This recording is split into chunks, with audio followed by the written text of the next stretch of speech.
It's the Bob and Tom Show. Snail Man, Snail Man, Snail Man, Snail Man. Yes. Ladies and gentlemen, my name is Dick Mango. I'm driving down the highway. Thank you, ladies and gentlemen. Some guy's in front of me. Oh, yeah. The speed limit is 60. He's going 23. He's older than a fossil. I hope he doesn't crash. He's sitting on 2 phone books to see over the dash. He's Snail Man, Snail Man, Snail Man, Snail Man. Now I'm behind the hoopty. This driver's really stoned. He's listening to Snoop Dogg and talking on the phone. He's driving really slow. I wish I could get by.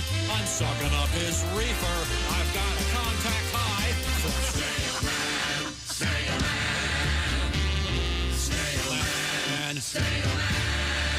He was smoking a doobie-doobie-doo. If I had a big bazooka, I would blow him off the road. If my car was a steamroller, I would squish him like a toy. Yeah! Snail Man! Snail Man, I think I just blew out a testicle. Snail Man, Man! Snail Man. We just left a big party. Now I'm driving really slow. 'Cause I picked up this hot chick. And she is good to go.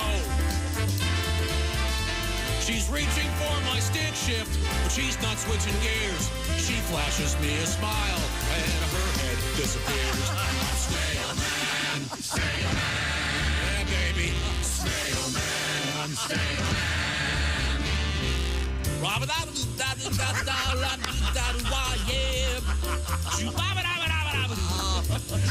We got our hands on 10 and 2. Hers on my 10. Mine on her 2. Would have said 10 and a half, but I don't want to brag. Snail Man. Thank you, ladies and gentlemen. My name is Dick Mango. Boy, if there's anything better than mango scatting, I don't know what it is. I'll tell you that right now. You tell Dick I said that was amazing. I'll find him and tell him. Hello, it's the Bob and Tom Show. Christy Lee at the Silac News Desk. Not really sure what's going on with your shirt. Maybe we can talk about that. There's Pat Godwin. Hi, Chick. There's Willie Griswold. Good morning. Well, what? It's a What is it exactly? it's a scribble. I don't know. Those are the ties. There's Josh Arnold. Ruffle on No, it's a ruffle. It's a thin. It's a trimmed ruffle. Looks like a built-in bib. Yeah. From here, Yeah. looks like a map. There's Ace Oh, Cosby. God, I'll never wear this again. Shirt labia. I'll make a Oh, nice. shirt labia is good. Yeah. Shirt labia? It Yeah. does look a little bit like Yeah. that. Yeah, it looks more Labia like that than majorca. anything. Do you think those words have ever been put together before? No. Shirt labia? I don't think so. But maybe hoodie. Congratulations. Better than a pant labia. That'd be awkward. Yeah, that's and redundant. Yeah, that's where it would be. You can see we're off to a good start. Okay. Yes, we are. Welcome to the show. Thanks very much for joining us. We're going to be reviewing yesterday's show in a few minutes. Wow, what a show, huh? That was great. It was terrific. Also, yesterday, I blame myself. We didn't talk about this yesterday. It was the, was it June 5th, 2008, something like that, 2009, the Celtics-Lakers. And it was the Paul Pierce wheelchair game. Oh, yeah. You guys Tom, remember this? do you remember this? Where Paul Pierce was the scuttlebutt was that he wasn't actually injured. He had to use a wheelchair to get off the cart because he pooped his pants. Oh, yeah. A lot of towels around, a lot of reaching towards his Yeah. backside and things like, I better reach towards my knee instead. Right. Nice. He denies it to this day. He absolutely denies it, and I would too. His latest denial has said that people photoshopped the poop stain on his shorts. Oh, God. Because there was a picture. I've seen that picture. Oh, sure. I couldn't find it this morning, but it's out there on the internet. What year was that? I want to say 08, 09, something like that. Yeah, before the heyday of Photoshop, really. Wouldn't you say? I mean, now anybody can do Well, it. no, yeah, the picture didn't really, of him having poo in his pants, that didn't pop up until sometime Well, these things happen. the last 5 years. A friend of ours in the NFL had a. I still episode. think he told you that to make you laugh. I still don't think that actually. And they were wearing their dress whites, if you Here will, we- as here we we call the story. Well, coming up, we have a defecation in sports, actually. Yes, that's what kind of reminded An me. unusual of it, story. actually. But it applies to other things, too, the way sports often do, they analogous to life. I am. We're not even on the air, and I am exhausted from him for the past 30 minutes. I haven't said anything. He has just been. Yeah, his phone magically updated, and he doesn't know where anything is right now. Why does it do that? Does yours ever do that? What do I have to say? Earlier, No, he asked me, he goes, yeah, the Starbucks app didn't work for me this morning. He Yeah. goes, Willie, did it work for you? And I go, yeah. And then he rolled his eyes at me. Yeah. It's It was my your fault. Hey, what a dick to have your Starbucks app work. Yeah, all the Wow. phones updated last night. Mine updated. Did your phone update? Yeah. Updated, yeah. And then It's doesn't- an automatic update. Yeah, well, then It it's messes up some of the No, apps. and then all the passwords go right back where they're supposed Not to be. this time. Well, not. I spent on your 10 phone. minutes. And, you give your username and we'll email you. Well, I did it 10 times. I finally put my new password, FU. Probably not enough characters. Yeah, apparently, yeah, they're not. We need 8. Yeah, you need like an 8 and an exclamation point. Yeah, or you something. need the exclamation. And how many times you've heard of Starbucks? Giant corporation. Yeah. Amazing success. Sure. Nobody can argue with it.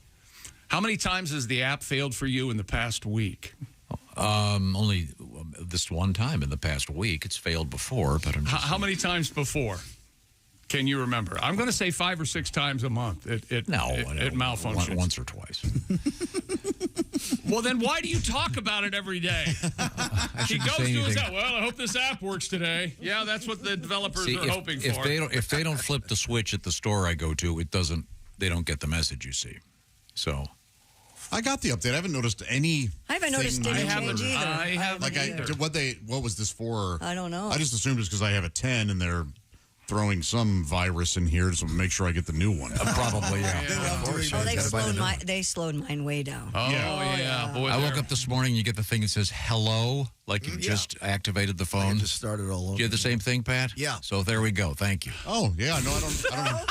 All mine said was you had an. And Pat provides the reason for his employment. Yeah. Good job, Pat. No, I'm serious. Actually did I had to go happen. through the whole Wasn't gonna BS lie. of getting a new phone this morning. There's a little switch in there. Auto update. It's green right I know, now. and You it- push that, turn it to It, gray. it auto updated, and then it's demanding passwords again. But you don't have to auto update. You can be a push to update kind of guy. That's how I live my life. I decide. Yeah, it does when it my phone automatically stops if you working. wanted to. In other words, I could tell my phone, "You're not the boss of me." Yeah. Yes. You're never going to get it, though. You're never going to. There's something in Never you gonna that's get it, happy never gonna about having to complain about No, this. I was don't know what it desperate is. for a little coffee this morning. I don't know what it is. You're getting something emotionally out of this for your app not working every other day. No, I'm not. I just want. You don't want to be better. That's your problem. You don't want to be No, better. I want stuff to work. That's what I want. Never mind. Why do you think it's so popular with the iPhone and the apps? You think it's don't because they understand. work or You they're don't, broken? You don't understand. A lot. If the particular Starbucks location doesn't Look, I know I'm stupid and ignorant as no, the but day. if they don't turn it on, they don't get the orders. Well, then it's not the app's fault. It's No, the but store's no, fault. but this time it's the app. The Starbucks app is. I was reading this long article about how it is ruining the in-store experience for Starbucks. Oh, yeah. Where if you just walk in and order a coffee, you're standing there for 30 minutes. Absolutely. All they do all the in-store stuff. Absolutely I mean, all the online stuff. Analogous to that, what is your policy on this? You walk into a restaurant. Oh boy. You're standing there. You've got a reservation. You're waiting to be seated, and the phone rings, and they answer it. Oh. Shouldn't it be, hey, I'm here. Yeah, I am kind of for. Let me sit down now, please. Ideally, and I know this is rare these days, but ideally there are 2 people there, one at the hostess station, 2 take the call, another to. The other thing is, it's not like they're air traffic controllers. You walk in and they stare at the seating chart. There's 4 people in a restaurant that seats 300, and they're staring at the seating chart for 10 minutes. I used to work in a restaurant. I know how it works. It's not that difficult. No, there's a server issue there. Right. Does your opinion of this situation change if you're the one on the phone instead of being there? I bet it does. So I called this restaurant. The phone had to ring for 40 times. There should be a priority line that they give me. Yeah, or they answer the phone and go, hey, thank you for calling. Sorry to bother you. Will you hold 1 second? Yeah, that's fine. Right. Yeah. What you just said, you're saying it in a joking manner, but that's absolutely the truth. They need someone to assign to Tom to make sure he's taken care of. Ideally, yes. See, that's... Did you go to Disney World one time and have a fast pass and go, you know what, I wish I had this everywhere? Oh, God. Wouldn't that be great? Just you have a certain level of Amex and you get to skip every line. You go. I wonder if that's caused any fights in the park. I'm always curious about that. I bet. I'm very skeptical of probably. You are, Mr. Fast Pass. I'll kick your ass. You come out of there. I yelled at my brother because he had TSA pre-check and I did, and we went to the airport together. He just flew right through. Didn't even wait for old Willie. I had to look at my phone like a jerk. I lived through that for a year. You didn't have it? Everybody else in my family did. I'll see you in 20 minutes. Why didn't you get it? Because it was really complicated. Well, I went to the app and my phone had reset. It's one of them. Evidently, my phone reset the other day. I don't know what's going on. I finally got it. In Tom's defense, I did have a DoorDash issue. Yes, go ahead, Tony. Would you let me just tell the truth? No, I will, Tony. I would Your love Honor, to hear you Your tell Honor. the truth at least one time. DoorDash app started all over for me. I had to do the password all over. Yeah, that's okay. That's right, Tom. I had the same exact problem. What did you DoorDash before work this morning? Ungodly believable. This is what happened last update. Got it. Sorry. But see, the thing is, there are passwords for too many different things. And then I hate it when they go, you can't use that password. What do you mean you can't use it? You can't have any contiguous numbers. You've got to have a semen stain from the Pope. What? I just wanted to... What do you mean I can't use it? You're being silly. I've got to get one of those password guardian things or whatever the hell. Well, then you forget the password to that. I know. Yeah. All of my passwords are in the password app. I can't get into my Are your passwords similar or the same? Or I'm not answering any of these questions. I'll talk to you, Christy. My passwords are very similar. Okay. They've all but solved the password issue now. They give you some 40-digit lunatic thing, and then you just say "save in my phone," and it's and the code. You never have to and Face ID or whatever. I told you this a month ago. There's Keychain. Did you forget about your password? And then you said, give them your email. They send, and then they go send your email, and you click on your email. I did that 50 times this morning. 50 times. Starbucks is not. You saw me sitting here. What do you think I was doing over here for the last half hour? Well, I would think you got lost a couple times. Didn't know where you were. I missed that first coffee too. That is a delicious cup of coffee. Now, so for your passwords, are you still, Josh? You still using Mom 69? I am. Yeah. Mm-hmm. That's fine. No one guesses this. Mom 69. To reset it 68 times. You know, that might be. I use your mother 69. That might be the better than your worst, shortest sentence in all of history. Now, would they give you Mom 69 at the license bureau for your plate? I doubt it. Enough. No. I hope not. Can you imagine the loser that would be driving that car? I mean, maybe they'd give you 69 Mom. That would be like a mother who does that. Hey, I'm 69 Mom. This is what I do. How I became a mom is a miracle. Maybe she was born in 69. Yeah. There you go. You can always argue that. You're right. Good. Who do you argue with? Is there like, Mrs. Johnson, please come to booth 7. We have an argument about a license plate. It's another guy that wants Mom 69. I know. We get it every day. They have no idea. Well, so far, so good. Okay, good. Coming hostilities. Up, there'll be a lot of hostility because you guys are not as appreciative of the great engineers in the world as I am. We're going to be talking to a man about the conversion of a giant stadium into swimming pools. That was addressed yesterday, too. An emailer. This has been going on for decades, where they have taken stadiums like this and put pools in for swim trials. And I don't know why you're just now waking up to it, but I think it's amazing. It's beautiful. If you've seen it, have you seen all the pictures? They're hoping to have the biggest crowd ever for a swim meet. The Indianapolis Colts mascot was in it first. That was hilarious. That was hilarious. Blue, the mascot. jumped right in. Doing a backstroke. It was hilarious. I love Blue, dude. Oh, that's so funny. That is great. Now, right now it's quiz time. Yes, it is, Tom. Our first question for Chick McGee. What is your password for... Oh, wait a minute. No, that's not it. It's time to play What Will Chick Pick, sponsored by our good friends at Silac. Silac Insurance. Chick, the rule's very simple. Of course, two possible scenarios. You pick A or B. Scenario A, you're retired. You spend all day worrying about not having enough money on hand.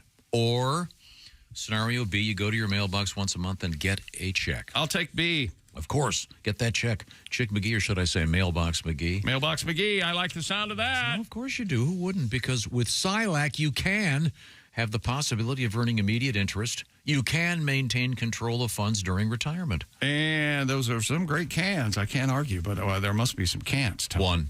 One can't, my friend. You can't outlive your money. Silac, you say? Silac, S-I-L-A-C. Get all the info at silacins.com/Bob and Tom. Silac Insurance Company. Get that check. Silac, S-I-L-A-C.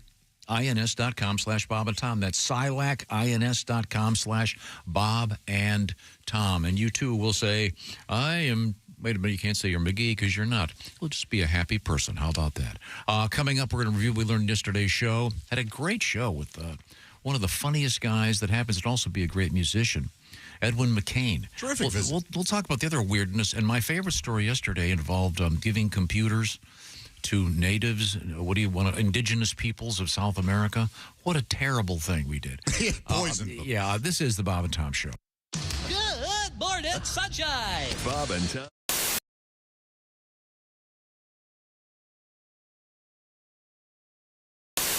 You know, it's funny you mentioned Giant because a colleague of mine, Tony Robbins, wrote Awaken the Giant Within, Bob. Uh-huh. And if we have time, I'd like to explain the difference between me and Tony Robbins, one of the most successful. I'd love to know. Oh, a couple $1 million? Well, no, not really. You know, Tony Robbins wrote a book, as you know, called Awaken the Giant Within. Sold over 20 million copies. Right. And in this book, Christy, Mr. Robbins postulates, that means theorizes, that everyone has a giant within them just waiting to break out and do fabulous things. Well, I think that's a crock of, you know what I mean. I think if you feel you have a giant within you, you're probably constipated. Yeah. Yeah. My new book, Meet Me in the Middle, is an answer to Zig Ziglar's See You at the Top. See, I think we are our own worst enemy, and the sooner that people realize that in the success world, we are our own worst enemy. Our middle name should be Versus. I don't believe, and I think Chick would agree with this, success is not something we reach as a final destination. Success is like an illness, isn't it? We have bouts of success, episodes of success, and then we fall down and flounder some more. And my book shows you how to take advantage of those times you do succeed and parlay those up. And there's a reason why I'm able to drive a 1987 Cadillac Fleetwood. I have 3 cars, 2 of which are running. Yeah, it's Tom from the Bob and Tom Show. Thanks for watching this morning's show. To listen, just go to bobandtom.com. Check out the list for a station near you, or stream the online radio station on our website and the Bob and Tom app. The Bob and Tom Show, on air, on app, and on demand. You might hear bits of conversation as you pass through public places. Some loud talker on a cell phone, or a tiff at the next table. Most washed by and not remembered. But one evening last December, I passed 2 women talking by the front door of my hotel. I stopped and thanked them by the curb the moment that I heard their words, and said it was the finest line of eavesdrop I'd ever overheard. Their words stuck inside my head, so I wrote down the words they said. And with a hotel pen, I wrote then they had to taser her again. 'Cause then they had to taser her. First time wasn't phasing her. Whatever she did it twice. Who was this gal? Why weren't she nice? They zapped her once. She improvised a twitchy breakdance jazzercise. Didn't get the hint, cause then they had to taser her again. These swirling words did not relent, speculating about this incident, and it's gonna drive me crazy, wondering what went wrong. Were there warrants unresolved? How much alcohol was involved? And did her stepson remember to return to the trailer the next day to feed her snake? Cause then they had to taser her. First time wasn't phasing her. Whatever she did it twice. Who was this gal? Why weren't she nice? Her hair, it spiked. She spilled her bong. They upped the volts. She soiled her thong. Didn't get the hint, cause then they had to taser her again. No, she didn't catch the drift, cause then they had to taser her again. Haywood Banks. Somebody go back and feed the snake. That's a bad day. Boy, soiling a thong is a bad day. Ooh. Not a lot of room. Well, you know what? Not a lot of room to catch anything. Right, yeah. This song isn't hard to do. Yeah.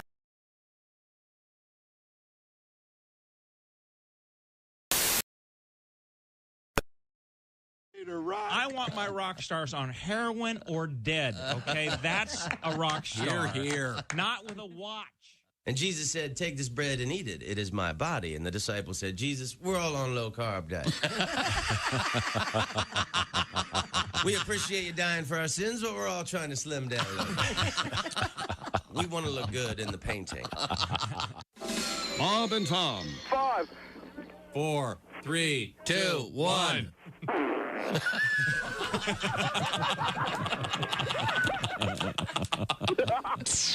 They put the F in professional.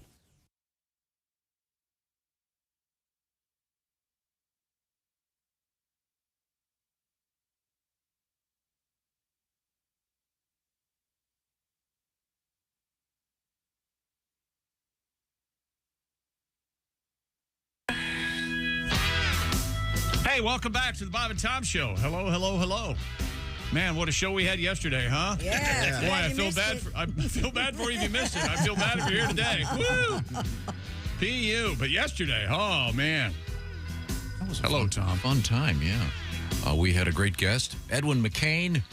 He's going to be, let me think here, Pine Knob in Greater Detroit coming up, officially Clarkston, Michigan tonight, along with Hootie. Hootie and the Blowfish. Yes. And Collective Soul. Then it's Cincinnati Friday and the Ruoff Music Center on Saturday. Edwin made that remark yesterday. You kept going, Hootie! Hootie! You know, the Blowfish are going to be there, too, is what Edwin said. And you didn't hear it then. You just kept yelling for Hootie. Yeah, he wanted the whole band name. Sorry, yeah. It's the band name, Hootie and the Blowfish. Now try it. Hootie and the Blowfish. Hootie the Blowfish. There you go. Okay, well, I got it. Thanks for giving it the old college try. I appreciate it. The Blowfish featuring Hootie. The Blowfish. Yeah. The Blowfish. That sounds like the Blowfish is a hit. Accounting group. Well, my taxes are late. I got to call the Blowfishes. They'll straighten it out. That's great. The Hootie and the Blowfish. There you go. On tour. And Edwin was great. We had a wonderful time with him. Had some I can't stories. be the only one who feels this way. You suck my will to live. Every single day. Thank you. Well, I woke up on the right side of the bed today. So. At least be a little... No, you didn't. Your phone had reset and your whole world was turned upside down. You didn't get your coffee? You've been complaining since. And by the way, I've never had an update and where I had to re-enter passwords. Your update takes care of everything. Not even switching phones, I had to put in passwords again. I don't know how they do it, but they do it. But you, for some reason, they changed all my passwords.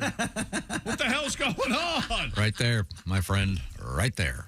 I don't care. That doesn't mean you haven't done something to boofar your phone. I did nothing. I did nothing. I woke up this morning and my phone was going, hello.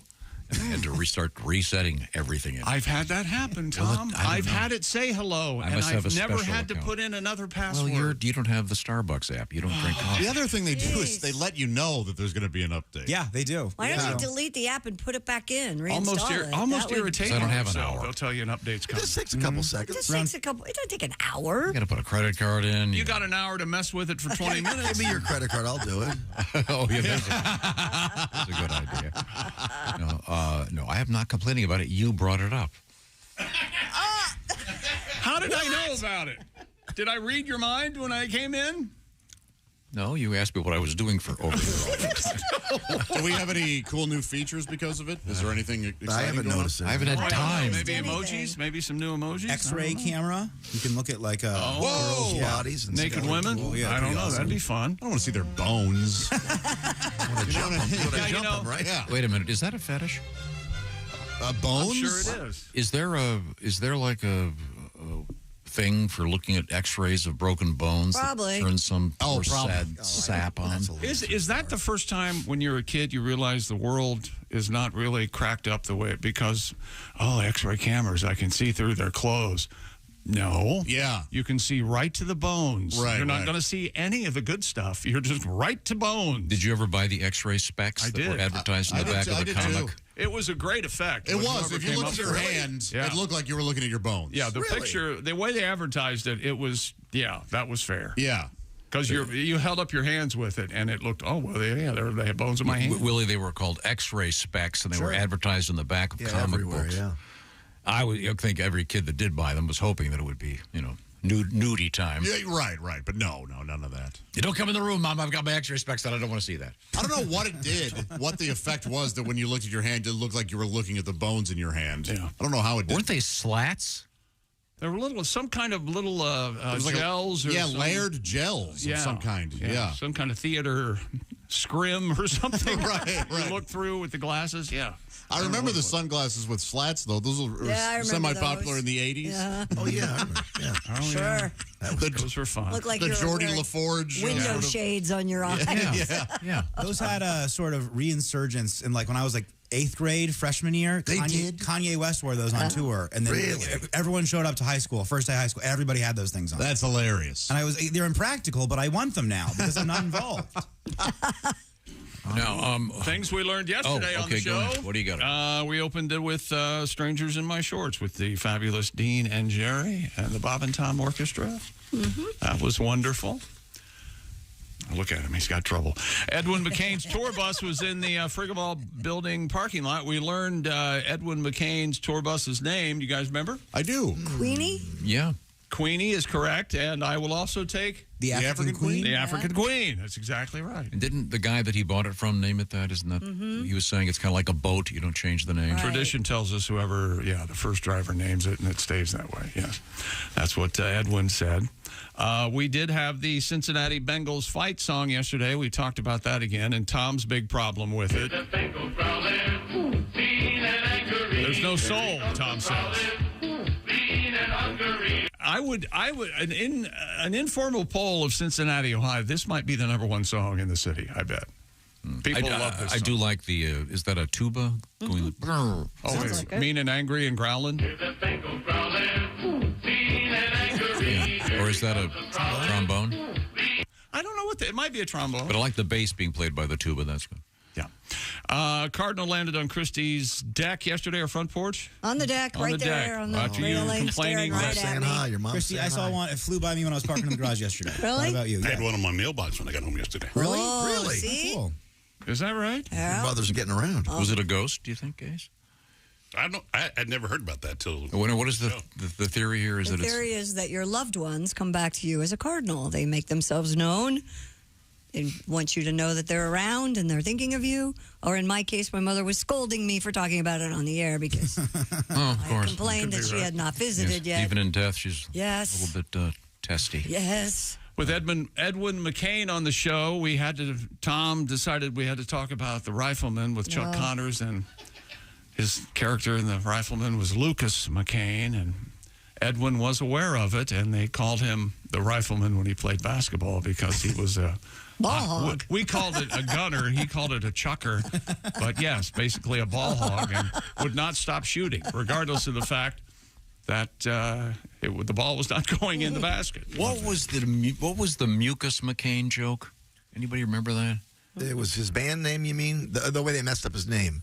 Edmain Mocaine or something like that? No, but there was when I was a kid, there was the Rifleman in reruns, and there was like a Mucus McCain joke. Maybe in Mad Magazine? That sounds like something Mad would do. Well, is this down the same area as Maverdick? Yes. With Mucus McCain? It's like a playground joke from 1961. No, I think yeah, you, exactly. I think you... A rifleman. I think you might have hit on the answer to this when you said that it might have been possible that Maverdick was only a thing at your school, Yes. not worldwide. Oh, I think Mucus McCain was worldwide? At least nationwide. Nationwide. I'm not sure it had crossed over to say Cuba, but no. Speaking of yesterday's You show, also insist Maverdick was nationwide. I know. I was just asking if it was. With the Dallas Mavericks out there right now. A great story from Mr. McCain about flying. He's a pilot and having the engine stop. That was pretty scary. He landed successfully, but yikes. And the favorite part of the show, I know my little Tom, the favorite part of the show yesterday was when Edwin McCain, during rehearsal, he does have alternate lyrics for the fabulous song "I'll Be." Yes. It's Aunt B. Yep. And I've never seen Tom light up like that when Edwin started saying the alternate lyrics. We'll have to dig right that in up. that Venn diagram of what he likes. Oh, yeah. Yeah. Oh, it was very funny. Pretty funny. Because when he plays a great song like "I'll Be," it's kind of hard to come out of it and go, well, it's poopy time again. It's very hard to get back to Funnyville because it's so emotional. Don't you think? I'll Be? Yeah. Oh, God. That was wonderful. You didn't see me run to the bathroom every time he stopped playing a song? Incredible. There's a couple songs that have been played on the show that it's so emotional. You want to go, well, I have to go. Now we got to try to be funny. Do anything but be funny right now. The snippet of the unreleased song that he played. Lucky. When I was driving in this morning, I was like, I want to listen to that. Yeah. He When is sent that it to gonna me. I'll come send out? it to you. Oh, you have the whole thing? Full version? I do, yeah. Oh, wow. Cool. I'll leak it. I'll put it online for everybody. No, I You're don't- welcome, you guys. Oh, yeah, go, man, go. I'm joke. I'm not going to do anything. I'm going to make everyone happy. Now, the most disturbing story for me yesterday. Was it the pilot story when Edwin said that he flew Darius and the Blowfish to a gig, and they landed the plane, and Darius looked at him and goes, "Hey, you really are a pilot." And Edwin said, "You got on the plane and didn't think I was really a pilot?" Yeah, no kidding. God, that's funny. No, the disturbing story for me was this Amazon tribe. Yeah. They've been introduced to social. They were given whatever iPads. Didn't we do that? Yeah. It was yesterday. Yeah, according to the New York Times, the Marubo people live along the Itui River deep in the Amazon rainforest. Is that near the Patui River? Someone speculated it was near the Patui River. It says they've preserved their way of life for centuries. Yeah, but now they've fallen for scams and are addicted to social media and pornography. And this is because of the internet. Starlink, Yeah. which is Elon Musk's. I mean, eventually you'll be able to be anywhere on Earth or at sea and get the internet. Mm-hmm. But these, I guess it would be fair to say, indigenous peoples, is that correct? They're suddenly watching, of course, a lot of pornography. You know, I don't know. Do you think it's right to give them? I don't know.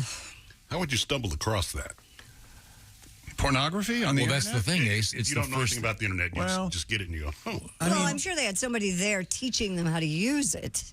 I don't think if you know anything, the less you know about it, the more likely it is you stumble on porn. I think. Did you see? I mean, I don't know. There was a thing in the Steve Jobs biography, and they gave iPads to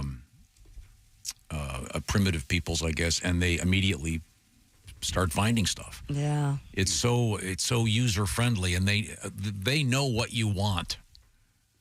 Am I right about this? So they're going to steer you toward porn. Mm-hmm. So, well, give that like Ouija porn. Every parent, I bet, has a story of giving a a 2 or 3 year old an iPad, and they're just going to town in like seconds. Yeah. Yeah. Yeah. It's, wow, I don't know. So there is a certain irony that they can shop on Amazon.com, and they're on the Amazon, if you will. I wonder what they'd want to buy first. I don't know. Does Amazon deliver to the Amazon? Man, that would be funny. Well, you think? Yeah, can you see a truck? Why haven't they made the commercial about the Amazon driver delivering to Mount Everest? I think it'd be like a dugout canoe. Yeah, the summit. right? Here's your sled. Can we have somebody sign for this? Here's your new Viagra blowgun. Is Amazon international? Are they like in England or the UK or? I don't even know. What? I'm not sure if Amazon? they have. Yeah, are they? Yeah, no, it's Europe? Amazon.co UK or something. Yeah. Really? Yeah. In any event, I'm not sure how I feel about giving iPads to the what was it again? The Marubo people. Yeah, I feel bad for them in a way. They're having a good time. That's for sure. Okay. We also learned that underwear is for sale. Used underwear. That was disturbing. And used tampons. And dirty socks. Mm-hmm. By the way, used tampons are going for $77. Dirty socks, $43. Game worn, of course. And dirty underwear for approximately $88 online. It's who knows? But it's a new thing out there if you're looking.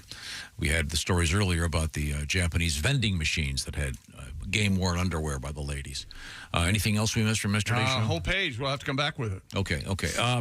Coming up this morning, we're going to learn about transforming a stadium into a giant pool. We'll talk with comedian Al Jackson. Certainly look forward to that. And a story that kind of reminds me of an incident with Willie when he was a little boy. Blueberry in the nose? The blueberry in the nose story. Very good. That's the famous one, yeah. We have a variation on it that's in the news today. God, what a dummy.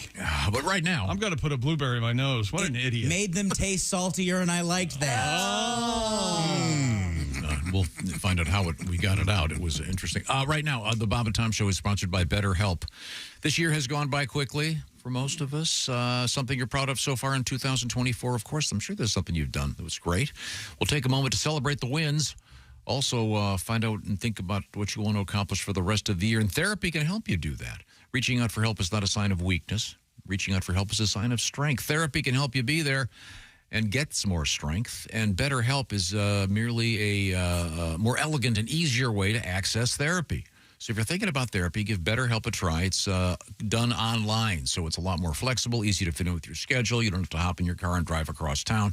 How does it work? Well, you fill out a questionnaire. You'll be matched with one of thousands of therapists out there. By the way, you can switch therapists anytime, no additional charge. So take a moment and think about therapy. Visit BetterHelp.com/BT Show today. The /BT Show thing will get 10% off your first month. BetterHelp, H-E-L-P, BetterHelp.com/Bob and Tom. By the way, the therapy can be done with a camera on, like a Zoom call, or it can be done like a phone call, or even texting back and forth. It's about what works for you, and you can do it from the privacy of wherever you want to be at the time you want to do it. It's all about convenience. So find out what I'm talking about. BetterHelp.com/BT Show. This portion of the Bob and Tom Show, sponsored by BetterHelp. We'll be right back. It's the Bob and Tom Show. Thanks for listening to...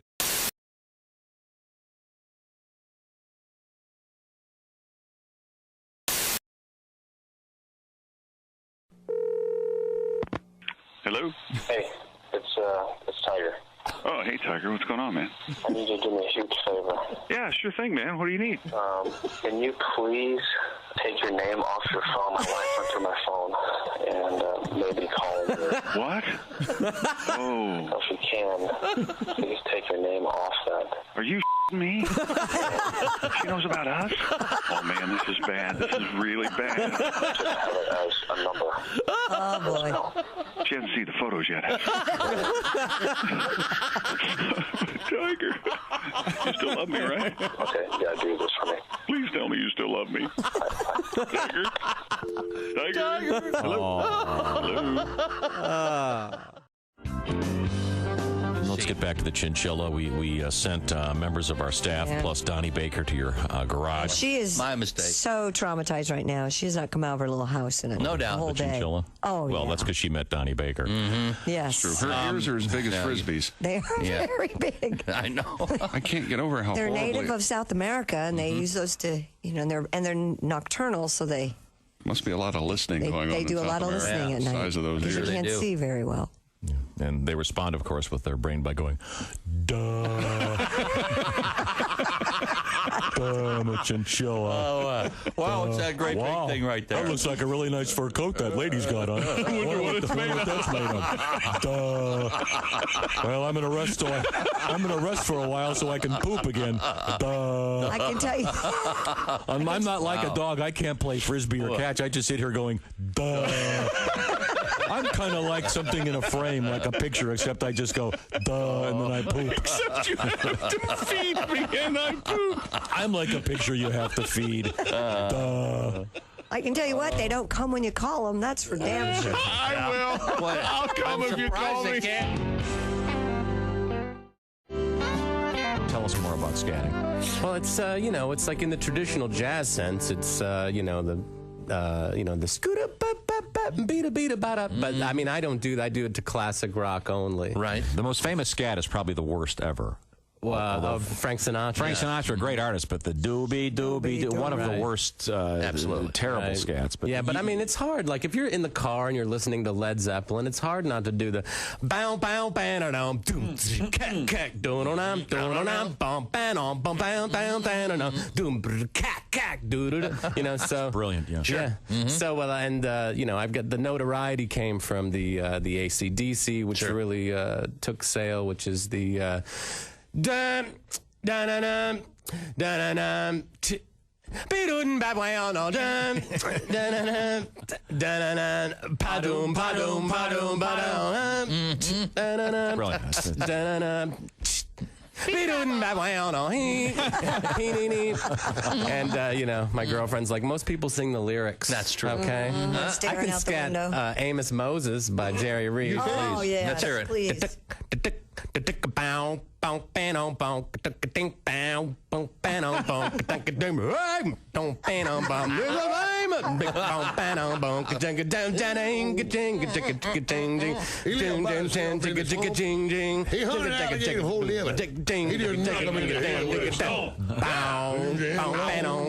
on that note, we have to go. Thanks for joining us. Hunting alligator down in the swamp. I was part of the team that launched the first low salt, low sugar peanut butter into the category. It was called Simply Jif. It was targeted towards diabetics. I wanted to call it Type 2 Peanut Goo, but yeah, of course you don't feel good, Greg. You ate an entire rotisserie chicken at 11:30 at night. You shoved the whole thing in your fat face in 6 minutes, Greg. I think he ate the rubber band that holds the legs together. I mean, come on. My birth certificate? That document is 54 years old. I also don't have the Declaration of Independence. Because I don't know if you've ever seen an organic peanut butter kid go off the deep end. It is not pretty. Okay, these kids, they spend 18 years eating it, then they go off to college. They have one bite of a Jif sandwich. 6 weeks later, they're passed out on a park bench with Nutter Butters all over their face.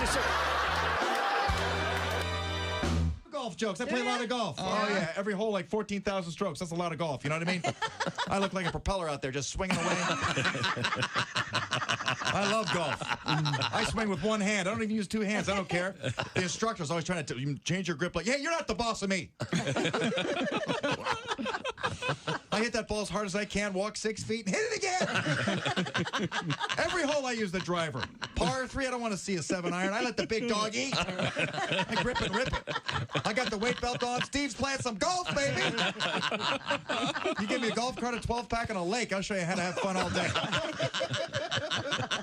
You ever wonder how far a golf cart can go in a lake before it sinks? You ever wonder? 13 feet. I love golf. What a sport. It's a good sport. Essential Morning Radio. All day and all night. Really? No, seriously. Really? Bob and Tom Radio. Steve Iott is here with us. You look like a clean liver, but you said that you used to be a smoker, which I find surprising. I used to smoke cigarettes. I enjoy the occasional cocktail. Do you know? What's your drink of choice? You look like kind of a shandy thing, or a shandy. martini. That's no compliment, is Bitters at 5. Yeah. Mm-hmm. I'm a beer guy. Beer guy. You now? Yeah. I used to drink way too much. I'd get all these stories where people tell me what I did before. And it's always embarrassing. One time I was really drunk. I put a $5 bill in my mouth, and I had a dancer take it out of my mouth with her butt. Mm-hmm. It's very embarrassing. Oh my God. Yeah, it's very. It also ruined my niece's recital. It really was. Yikes! What's wrong with that? Come on. Hey, I say, move your recital. Okay?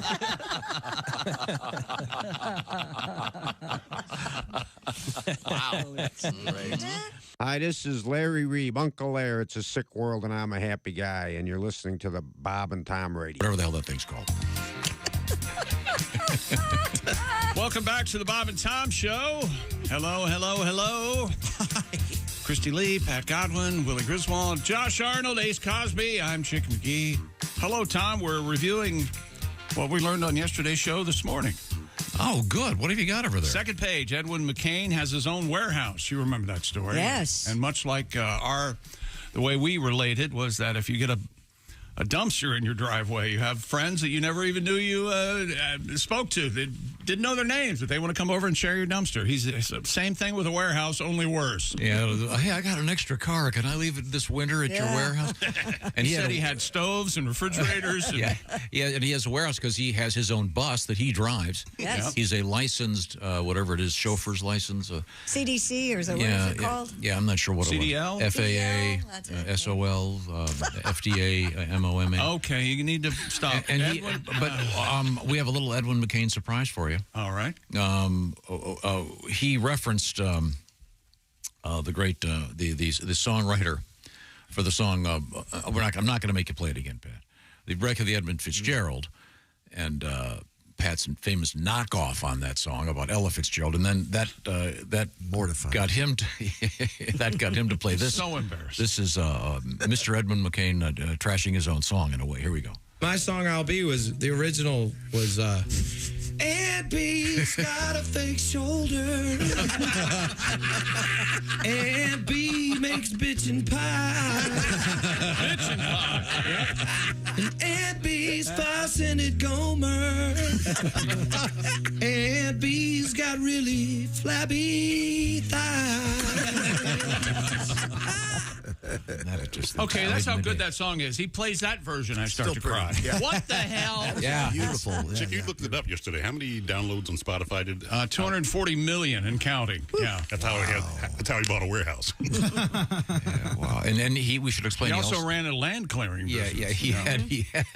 He had all kinds of heavy equipment. He finally we were talking to him after we got off the air, and he goes, "God, I hated to sell that last." He really the did. excavator. The last excavator. I love driving that so much. Yep. Edwin met Michael McDonald in the produce department at the grocery store and said he was a big fan. And Michael, would you sing on this album? And Michael, sure, I'll come right over. And Michael's got a new, his autobiography just came out. And I just got it, so I haven't had a chance to read it. I'm looking forward to it. Edwin has been sober for 15 years. Way to go, Edwin. Yeah. Good man. And he says he's having a lot of fun. Josh made the announcement yesterday for some reason that you're anti-condom. I'm not sure how that got into the conversation, but... Is it condom or condo? Oh, you know what? Now that you mentioned it, both. Yeah. Oh, are you? You're anti-condo? Yes. Yeah. I'm inside. I think I'm in a house. I walk outside and go, what the hell's this? When did I move to an apartment complex? Yeah, I don't think so. I don't have any windows on this side of my house. Do you remember, Chick, you and I are of the same age to a degree. Remember that era where suddenly the word condo... I never even heard it. Then all of a sudden, everybody had a condo. Is a condo just an apartment that you own? Yeah, basically, That's yeah. it. Okay, cool. A common wall, and there's all kinds of neighbors evils right next to Suddenly in the 70s, that word just emerged out of nowhere. Everybody, he's got a condo. Oh, wow, nice.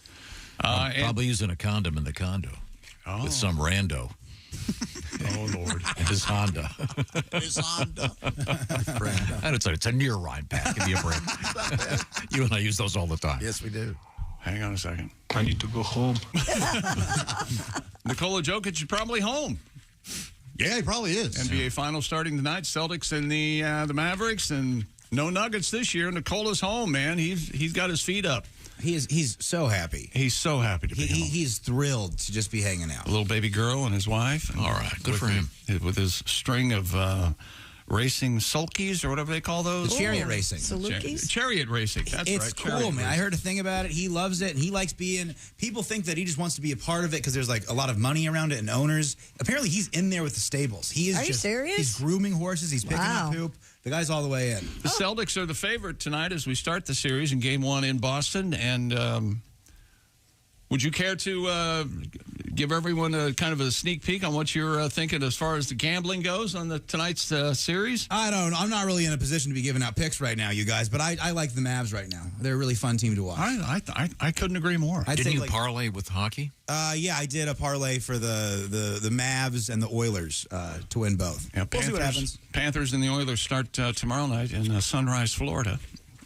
Game. And you feel that it should be illegal to play hockey in places that never have ice in the roads. Isn't that correct? I don't know why that's not a federal law. If you can't have ice outside on December 21st, first day of winter, am I is that right? If you can't leave a glass of water out and it turned to ice, you can't have a hockey team. I guarantee you there are old, like, Canadian dudes. Oh, yeah. I agree with you. The original six are pissed at the Panthers. What the hell are they doing? The punks in Florida. Oh, down in Florida.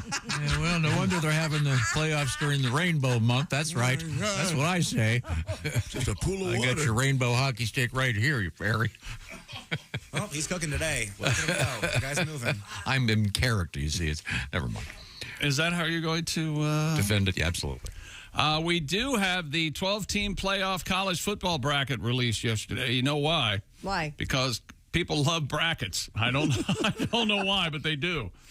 Let's see if I can. 12-team. The first game will be December 20th and conclude on January 20th with the 12 teams. Huh. And there'll be 6 bowls in action, 6 bowl games that will the Fiesta, the Peach, the Rose, the Sugar, the Orange, and the Cotton Bowl will all have playoff games, if you will, among the top. So more or less teams. the classic bowl names. Cotton, Orange, Sugar, Rose, Peach, Fiesta. Yeah, more or pretty less. much. Yeah, because some of them are a little bit cumbersome. The names. You know, they'll be... Oh, the Weed Eater Bowl, stuff like that? Well, just, used to be the Poulan Weed Eater Bowl or something. Remember? Poulan made a nice weed eater, didn't they? Yeah, I don't think they sponsor a game anymore. By the way, do any of you guys have one of those? A weed eater? Yeah. Can you bring it in? No, not for what you're going to do with it. No. It's mine's an electric. As is mine. Yeah. Badass, and you can't have it. And mine is a weed eater / edger / You go buy your own because what you want to do with it, it's going to. You know what I want to do with it? It's going to. No, I got 2 words for you. Civil unrest is what you're going to do. No, the island where I Wait park. and see. Where you park by that little island. So do you, Christy. It's like 3 feet of. Yeah, I don't So what? I don't picnic there. I don't care. Can't you manage to navigate that to get into the building? Yeah. No, you got to clear the weeds. Never walk on it. I don't want to get out of my car and have some rattlesnake pop out of there. That's not going to happen. It is a missed opportunity that we don't picnic there. Tom, you to get some hummus and a bottle of wine. Tom, you like talking to strangers. Next time the mowing crew is here, just go out and talk. There's not a mowing crew anymore here. When No, was the there last is a time mowing. you saw one? But it's bare bones more Actually, mowing crew. Monday. Ace, we don't need him going, hey, hola, senors. Adios. We don't need that. All right, first off, I'm Scotch-Irish. Second. Who the hell are you yelling at? Yeah. El Eater del Guido. Aquí. No, they're not doing any of I the. don't know which is worse between They don't that want to hit our cars. or the ferry. That's what I mean. That's what they're doing. Absolutely. Yeah, they don't want to. I could delicately weed. I'll go buy a weed eater. No, because the alternative. No, and that's not the only reason you want it. Well, I want to get one of those trimmers You tell the truth. I can cut back the. You can't take Where? a left turn here because the trees are growing out too much. Don't that's get out. the trees. That's not your. What do you think your job is? Jason and I have done this before. That's job one. What's job Someone's two? going to get killed. Go They're on gonna- down the road. You're going to do it again at another intersection, aren't you? Yeah, the one at Brokenhurst. That's There dangerous. you go. Jake, remember when I was a kid and I was driving with my babysitter, and then we were making a turn on the street up here? Yep. And who's that? It's Dad with a chainsaw cutting down trees no one asked him to cut. That's right. No one, yes. No one asks you to do this. I'm a public servant. I'm helping. I should call the mayor. I should get some kind of award for doing this. Someone would just throw you in jail and lose the paperwork. That would be so great. You guys hear the audible I can't scream find laugh? any Tom Griswold. No. What's his name? Grismidge? What is it? Okay. Coming up, we have a kidnapped rooster. We have a interesting story about Special K, the cereal. I'm not against it. I kind of like Special K. Yeah, I like Special Yeah, K. it's got a good flavor. It's light. Very I don't unique. care for it. Strawberries. I don't care for it, and I don't care for those who like it. That's all right. What do you think of that? I'll tell you, I used to love Rice Krispies. Not anymore. Don't like Rice Krispies. Why? Why? What happened? I don't know. There I'm are not two sure. types of cereals, They need a lot of Raisin sugar. Bran They need and sugar. Honey Nut Cheerios. Oh, those are good. Omar ate Honey Nut Cheerios. Omar. That's all you need Omar's to know. coming. Okay, we have Who's a Omar? feng shui in Never there. your mind, woman. You don't know who Omar is, you're not asking, pal. But when he's coming, you know it. Also, coming up. Did you see the Ravens got introduced that after he passed away? They did that. Oh, man, it was so cool. Okay, sorry. You'll explain that when we get back. This is the Bob and Tom Show. Got something to say? Send us an email. bobandtom@bobandtom.com. This is the Bob and Tom Show.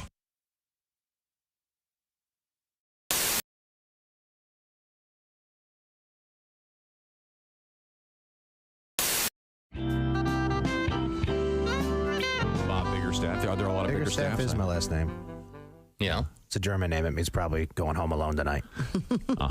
Do you get the porn jokes with that one? Always. Oh, yeah. All the time. Is your middle name looking for a? You know what? I was doing...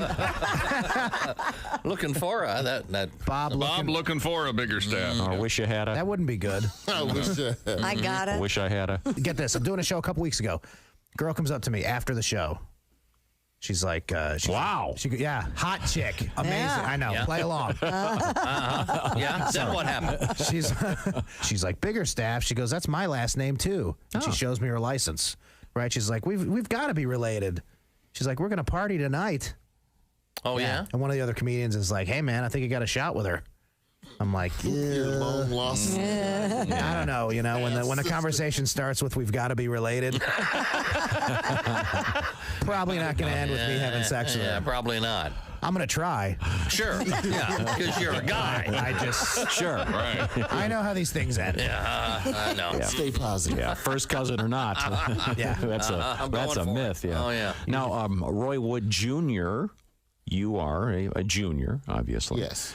When you went into showbiz in the beginning, you had the option of going with Roy Wood or going with the Roy Wood Jr. I started in '98, and that was like the back end of the Def Jam boom and the comic view boom for black comedy. So every black comic was named after food or their name was a verb. Yeah. Give it up for tripping. Like, Tripping? well, yeah, tripping. You know, he be tripping. If I trip, then I'm tripping. Yeah. Give it up for Slappy. Like, I like I didn't want to be that. Wow. I'm not. Slappy Wood Jr. I often give it up for Slappy. Come on, Slappy Wood. And I mean, Slappy Wood. Yes. So all those. Speaking of porn names. Hi, this is Christy Lee from The Bob and Tom Show. Thanks for watching this morning's show. To listen, just go to bobandtom.com. Check out the list for a station near you or stream the online radio station on our website and the Bob and Tom app. The Bob and Tom Show, on air, on app, and on demand. Paul, you kind of came off the road as a comedian many years ago when you started doing the TBS show. How many? We started in '95, so Really? 14 years. Wow. Doing it. But you occasionally go back out on the road and do stand-up. I do. I took a little time off the last couple of years, but now I'm getting back out there. You know, it can kind of burn you out being on the road. But, Sure. you know, I always see stuff on the road that you just don't see anywhere else, and it just makes you laugh. And I was staying at this hotel one of my club dates, and I go down to the jacuzzi, and there's a sign above the jacuzzi that says, "No one shall jump or dive into the jacuzzi." Now, if you're going to dive headfirst into a jacuzzi, are you really going to be swayed by the word shall? Come on, boys, let's go into jacuzzi. Hold on, I see the King's English. Wow. What the heck? I'm guessing that was a lawyer. They really should have. That just made me laugh all day. That takes away the loneliness of the road. 'Cause it can't get lonely.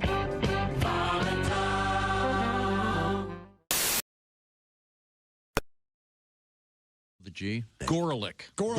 Dang it. I gotta fess up here. I actually had his CD. Somebody had given it to me, and I liked it. And I used to listen to it, like, on road trips, whatever. And a friend of mine got in the car, and it just happened to be in the CD player. And we're driving, and about 10 minutes goes by. He goes, "Dude, are you trying to hook up with me or something?" Bob and Tom in the morning and highlights all day long. The Bob and Tom Show, weekday mornings at 6 a.m. Eastern on Bob and Tom 24/7. Hi, this is Kostaki Economopoulos, and you're listening to Bob and Tom Radio. I'm sick of being sick. I've been in my bed all week. I feel like dick. I'm sick of my TV. Now I'm hooked on all the soaps on ABC. I try to read a magazine or hear the radio or watch the Bad News Bears again on in HBO. I'm sick of being home, 'cause you think of stupid things when you're alone. I'm sick of this old house, and today I might try on my wife's new blouse. I saw two women fight like cats on Jerry Springer's show because their mom was sleeping with their older brother Joe. I'm sick of feeling bad, but at least my older brother's not my dad. I'm sick of these four walls, and my arms are tired of playing with my dogs. I'm sick. Bravo. Thank you. You're listening to Bob and Tom Radio. 24/7. 24/7. 24/7. You know you're too high when you're eating cereal naked and your girlfriend tells you to put some clothes on. You realize it's not your girlfriend. It's just a woman on a bus. So that's how you know you're too high. So, Mark, you're a single guy. Yeah, I tell you, though, it's tough because I got these neighbors behind me. Really? My neighbor, Gail, very... Gail? Gail is a woman who just moved. Her bedroom wall is right behind mine, and she has a new boyfriend. And I found this out. His name is...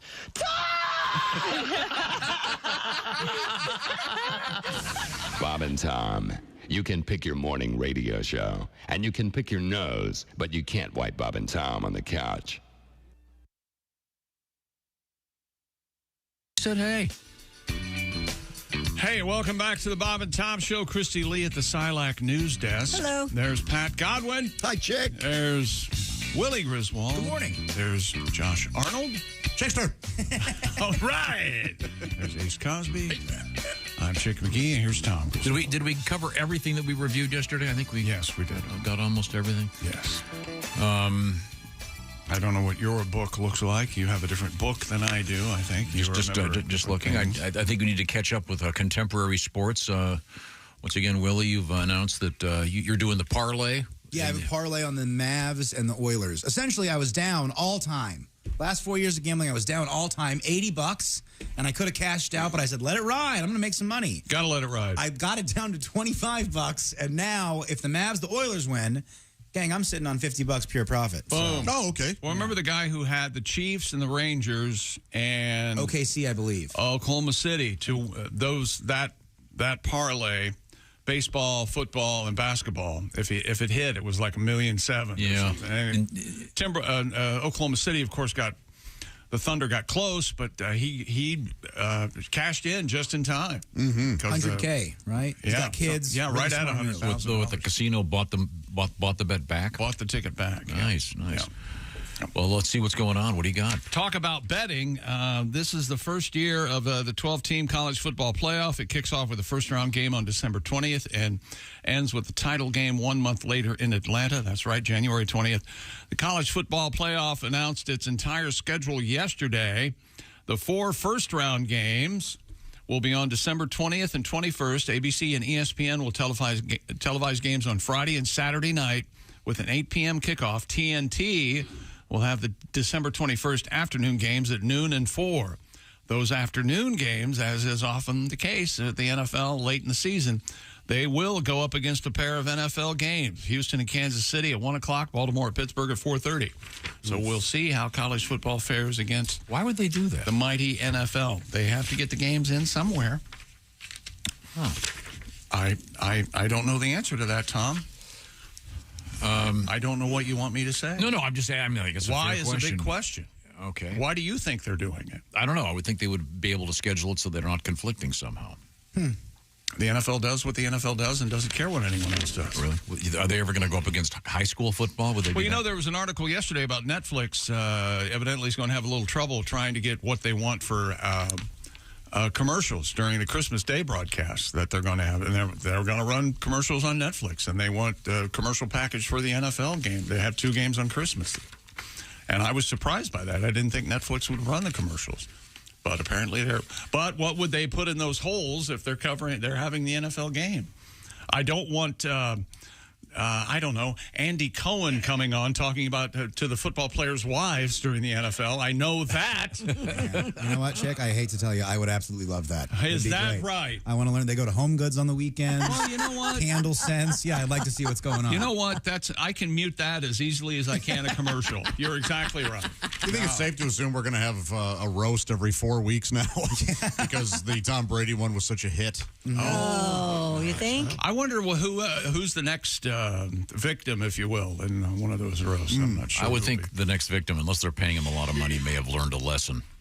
What Tom Brady definitely, unless he pops up as the majority owner or the co-owner of the Las Vegas Raiders, we'll see. We'll see how much money on a Netflix different gave note, it. just for a second, I got this letter from Joshua. He writes, Edwin McCain in the show yesterday, maybe the funniest sumbitch you've ever had on the show. Keep up the work. And this reminds me of, I ran into a guy yesterday, and he goes, hey, I was in my car for just a few minutes yesterday, and I only heard part of that comedian you had on. Yeah. I said, oh, that was a singer named Edwin McCain. That guy is so He's funny. very good. Here's an email for Tom. Tom had some trouble. Yes. He's had trouble for, I'm going to say it seems like 6 months with the Starbucks app. Sometimes it's on, sometimes it's not. We don't know. We don't know what's causing it. The one thing we're certain of, it is not Tom's fault. No. That's all we know. User error? Never with him. No. This is from Bradley. Dear Tom, I spent 3 years working for Apple as a senior technical advisor. All right. The next step past me was the engineering department in Cupertino. Let me tell you this. Tom is the type of customer that nightmares are made of. The answer to his problem is such a simple solution, and if his phone were set up correctly, he would never notice any issues whatsoever. Mm-hmm. That's what I'm running over here. I don't notice passwords being reset, and I'd bet my yearly salary that his and his family's iCloud and Apple ID situation is such a hot mess that one missed keystroke could decimate every contact picture and backup that you have. Oh, boy. You need to get on this because you don't want your pictures gone. I know that. No, they're not gone. They're still there. Not yet. All I'm just saying is it was the Starbucks app failed me this morning. I have gotten it back. So it's working now. Yes, but you ever have a thing where you say if you give them your email address, they will email you the password reset? Yeah, and then you hit the link on email. I did it 12 times this morning. Let me check It's my in your junk mail. It's in your junk 12 mail. times. Yeah, it might have gone in your junk mail. I'm 100% certain it's in your junk mail. Is 12 the number you want? You did it 12 times? Do you know how to get into your junk mail? I'm doing it right now. They stop you after a while, you know. This is maybe we could do this during the break. Make an attempt. Maybe, right? We got to check Maybe junk there's a meeting mail on Friday. Not there. I'm sorry. Let's see. This is not a world record, just an informational story from the world of sports. Okay. Is everyone ready for that? Are you ready to learn? Yeah. Always. Oh, yeah. Student of life. Researchers say defecating before a race helps athletes run faster. What? Yeah. That makes sense to me, yeah. Maybe lighter, I guess. For the study, a group... Well, especially if you do it right before the gun. Oh, Tom. A little propulsion? Yeah. Well, you ever feel like a rocket ship when you're in there? Oh, no. Elite triathletes were asked to take a psychological assessment called the Stoop test, S-T-O-O-P. I wanna stoop, baby. Nearly 70% performed Isn't there a better. song called the Stoop song? Shoop Shoop. Shoop Shoop, yeah. It's in his Kiss. Does he love That's me? where it is. I want to know. Boy, I went dated to the 90s. Yeah. to 52, I think. Yeah, we just went back to maybe the first Motown song. Betty Everett in the Shoop Shoop song. That is a great song. Oh, that's a great song. Yeah. I think James Taylor or Carly redid it, but this is the good one. It's Betty Everett.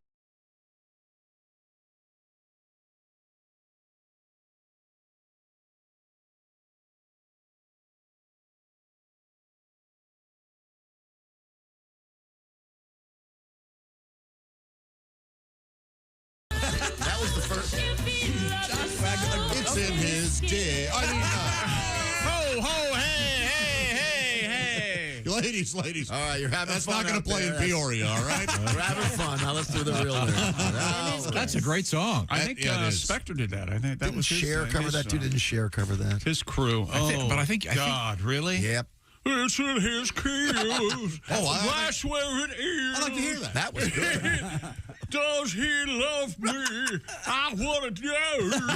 Thank you, Cher. Thank you. You're too high. Drop it a few. Does he love me? I want to know. Now we got contemporary I've Cher. got a love button the size of a thumb. It makes Richie Sambora. Is it in my butt? Whoa, no, I can't feel it. Nearly 70% of triathletes perform better on the test after defecation. Okay. Researchers say that the brain diverts blood and oxygen to the digestive organs if there is food to process. By voluntarily voiding before a race, as opposed to involuntary voiding. The body will before have the race. more energy. Well, we're at the start line. Oh, Jesus. I've had the involuntary one. I've had the, okay, this is critical. We need to get down there. This is, look, I don't, if you might not be at a toilet, but you better get We've there. all had that. Yeah, Absolutely. At some point, yeah. An emergency. So they're saying voiding before the race makes you faster. And more energy you spend on cognition and exercise intensify. The findings were published in the journal Sports Medicine and Health Science for Eggheads. That's a weird demographic. They tried to cut off the four eggheads part, but no, it makes the masthead uneven. Is what these findings extrapolate to any endeavor that involves some component of brain capacity. If you want to be better at it, poop first, is what Tom said. I mean, sports medicine and health science for eggheads. So that would really mean then, if I'm understanding this, that if you're taking, say, the SAT test, Yeah. you're going to do better if you've dump a Rooney. I do this before sex, don't you? Can you wait a second, honey? I got to go to well, that's romantic. Little pre-hump dump. Yeah, no joke. Hell yeah. And 30 minutes later, you come back in ready to go. Pre-hump dump. Pre-hump dump. Well, I hope you showered. Is that a three-lock box reference? Three-lock box. Pre-hump dump. I hope you took a shower after. Now there's Every time. Cursory wipe. Pre-hump dump. It's a great song. Is that Montrose? Sammy Hagar. It is his That is a great song. I mean, so obviously they're talking primarily to triathletes, and that's a lengthy run. Yes. So because you don't want to do that during your run, that's going to shave up. You don't want to do it in the water. Yeah, that's going to add 10 minutes. You don't want to do it in the water. Right. Well, if you do it in the water, the poor guy behind you. Yeah, it does give you an advantage. There's a fecal barge that I ran into. And then on the bike. Money talks, but it can't touch my Pre-hump dump. Now Sammy's not going to talk to us. If he hears pre-hump dump. Is this Sammy or is this Montrose? Sammy. That's what I said. Nice guitar. The That's Red Rock. okay. Yeah. That is good, yeah. It's great. I've always, any Sammy guitar, I know it's not him, but I love heavy metal, the Montrose stuff. Sammy can sing anything. But is he playing that stuff on, Yeah, back in the solo band, he always... Oh, he did? Yeah. Oh, my bad. How dare you? I like him even more now. He's also, he's been in here a bunch. He's the nicest guy. That opening riff to heavy metal is him? Yeah. Oh, that's awesome. Oh, okay. Anyway, we've learned a lot there about you're supposed to poop before the race. What? What's a 3-lock box anyway? It's a box with three locks on it. Hard to get into. Three locks. What's the problem? That's not an That's Use your brain. It's so simple. It's easy. It's something hard to get into. I think he's talking about a reference to a lady, a woman. That's sweet. Sweet. Sweet. 3-lock box. 3-lock box. Can't get in You're kind of, the S's become D's. Like a put it there. Well, I'm glad you didn't say it. Put that in there. Good God. Don't turn this on me. You're the one that. You're the one who said. Yeah. You know, speaking of all things good. Good transition, buddy. Nice. Father's Day is around the corner. Time to celebrate your dad and all those wonderful dads out there. They don't often get enough credit, but man, oh man, they're out there working. And guess what they deserve, those world-class dads? A world-class steak. That's right. OmahaSteaks.com is the place to go because the Father's Day experts there have made it easy with hand-selected gift packages starting at just $89. Go to OmahaSteaks.com. Use promo code BTS at checkout. That's going to get you an additional discount when you shop all those wonderful gourmet gift packages for Father's Day. You know, they should get together with Edie's Ice Cream, and that way they could give away an Edie and gourmet gift package. Oh. You know something? You hold them down, and I'll stab him. That is obscure, but... Pick from premium proteins like the juicy pork chops, air-chilled chicken, and beefy burgers. Don't forget those Jumbo Franks. Your dad is guaranteed to love every bite. Well, hello! Jumbo Frank is here. Hi. I heard all the wonderful words this morning. Yes, words. Jumbo Frank? I'm learning to be a human. I evolved from a hot dog. My gosh. You're a very tasty hot dog, Jumbo Frank. Thank you. Now, I like to cook you with big grill marks. Do you like that? I do. Oh, that's Although nice. it is known as the Jumbo Frank. It is known as the hot dog farmer tan. That's, yes. The grill marks, you see. May I tell you where to go for great food? Where? OmahaSteaks.com. Josh, take the rest, will you? I'll be happy to, Jumbo Frank, and I'll be happy to take you home and eat ya. Promo code BTS is going to get you exclusive savings when you type that in at checkout. Shop for unforgettable gifts guaranteed to make Dad's day. Because if there's one thing Omaha Steaks knows, it's that dads want steak. That's OmahaSteaks.com. Use promo code BTS at checkout to save on exclusive packages starting at just $89. Jumbo Frank, are you a father? I am not yet. But I do hope to have some cocktail weenies one day. Oh, isn't that adorable? And kind of hacky. Get out! Thank you, Jumbo Frank. Thank you. Josh, don't forget Omaha Steaks. Your dad doesn't want a tie or the Edie Gourmet Special. Well, I'm just saying. Thank you very much. Coming up, we have more sporting news. We have dirty dirt in the news, whatever that means, and a incredibly creepy critter that is in the waters of Missouri. Yikes! Oh, no. If you see this thing, you're going to go, I'm not so sure I want to take that dip. This is the Bob and Tom Show.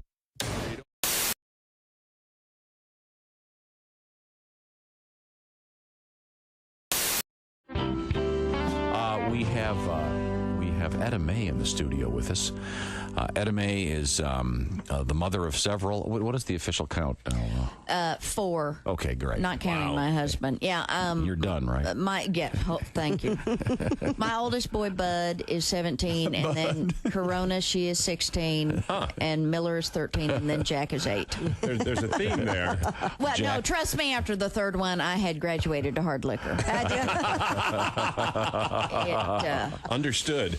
It helps. And Jack is just a dream. Is he? My little 8-year-old. Yeah. He started kindergarten this year, so we're very happy. He's 8. Wow. Yeah. Chick, take you back, doesn't Yes, it does. Yeah, buddy. Yeah. That kid's huge. Nothing like being 20 during your senior year in high school. You're popular. Yeah. You can drive and Drinking. oh yeah. Okay. Drive your buddies around. Yeah. So we're very proud of him, and my 17-year-old is problems are arising, and I'm seeing flags. Let's put it down. The other day, he walked in the house. He had pierced his bottom lip. Ooh. Jeez. And tried to hide it from me. It's like, you know what? Be a man. Own it. Don't hide it. And it's, it's like, hello, you got a spike sticking out your bottom lip. Man up. I might notice that at breakfast when Cheerios keep getting hung up on it. Yeah, my son, for his graduating class, now looks like a ring toss game. Okay? Yeah, he tries to hide it, and it's like, hey, Mom, I'm gonna go to my room, okay? And it's like, come here, what's the matter with you? Why are you talking? Come here. And I said, put your hand down. And it's like, oh, honey, what did you do? And I said, did that hurt going in? Did it hurt coming out? Oh. Hey, any holes be put in my kid's head, I'll do it. The problem is the kid he runs with. That's the bad influence. This kid has so many piercings, he looks like he was attacked by a nail gun, okay? Somebody from Home Depot did a drive-by on him. I mean, I call him Tackle Box. Sounds attractive. Oh, yeah. Gunner, you can take him fishing. Really? He's got a couple fish hooks right here. Oh, yeah. About 13 lures in his ear, a couple sinkers coming out of his nose. It's convenient, yeah. The kid can't even walk past my refrigerator without all the magnets going.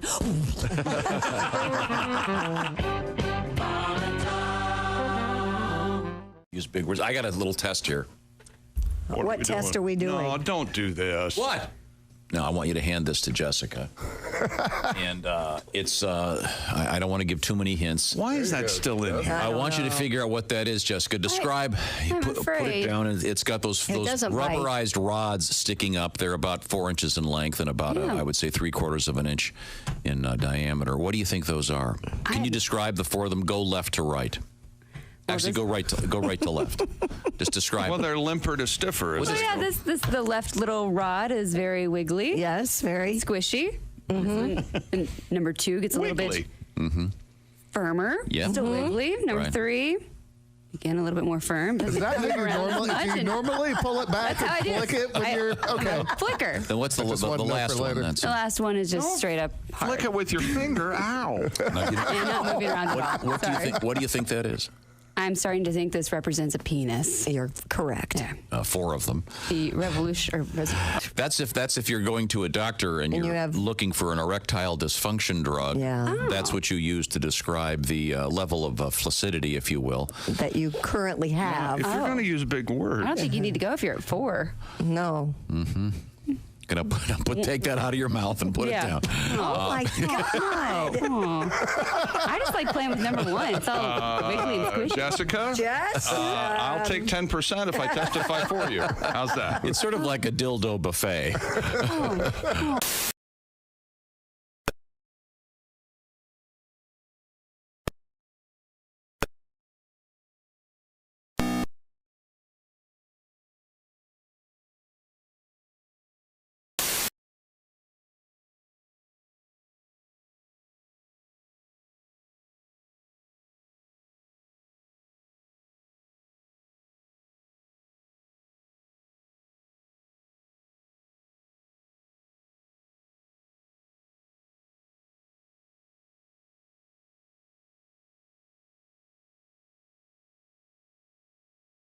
Aquaman, I want you on the golf course in 5 minutes. Chop, chop.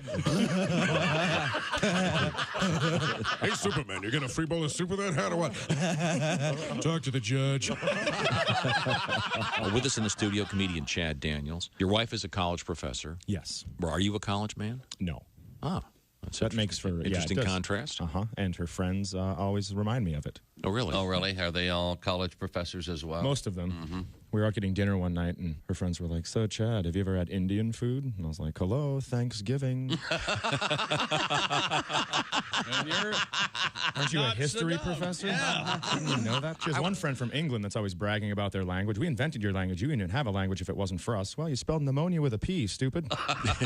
Nat starts with a G, and you're bragging about that? And she goes, "You know what? They're silent. You know what? You better be silent before I stab you in your face with a knife."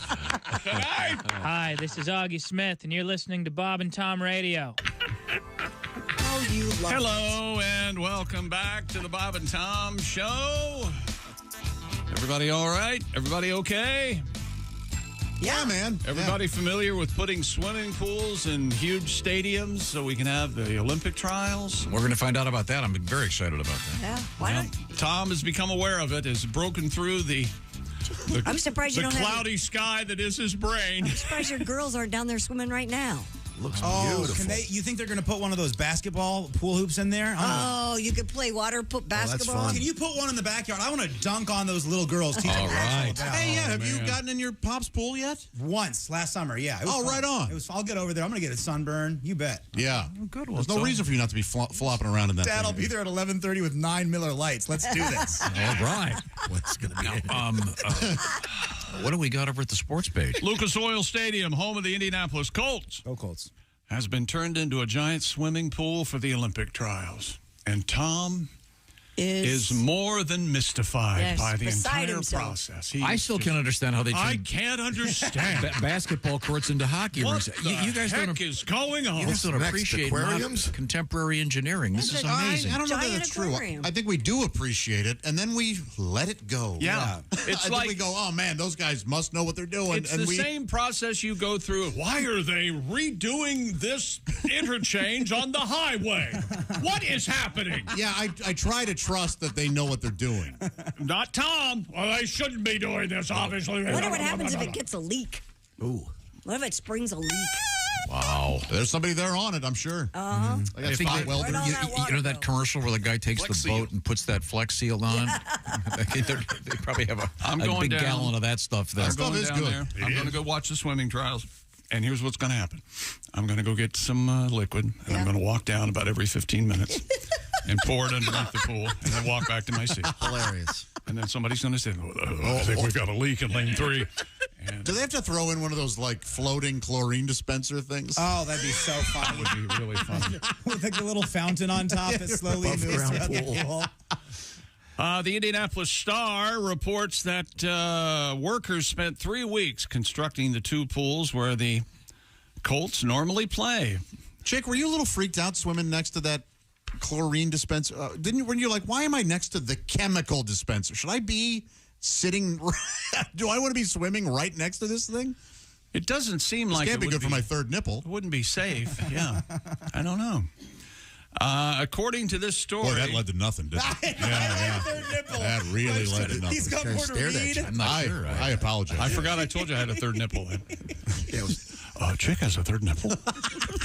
The turf came up. Yeah. This is Tom's writing. Okay. All right. The turf came up. The goalpost stored away. Plywood was. Listen to this. Listen to this claptrap. You guys don't appreciate. The turf came up. The goalposts were stored away. Plywood was put down. The pool walls were built section by section, and a thick liner of neoprene was laid down. This is almost, if you were to say, how do you think they did that? This is almost exactly what I would think. Yeah. I wonder how they do that. Yeah, that's what I thought. But more, there's more. 2 million gallons of water then pumped into the stadium from a nearby fire hydrant. Which is what we said a lot. Fire hydrant.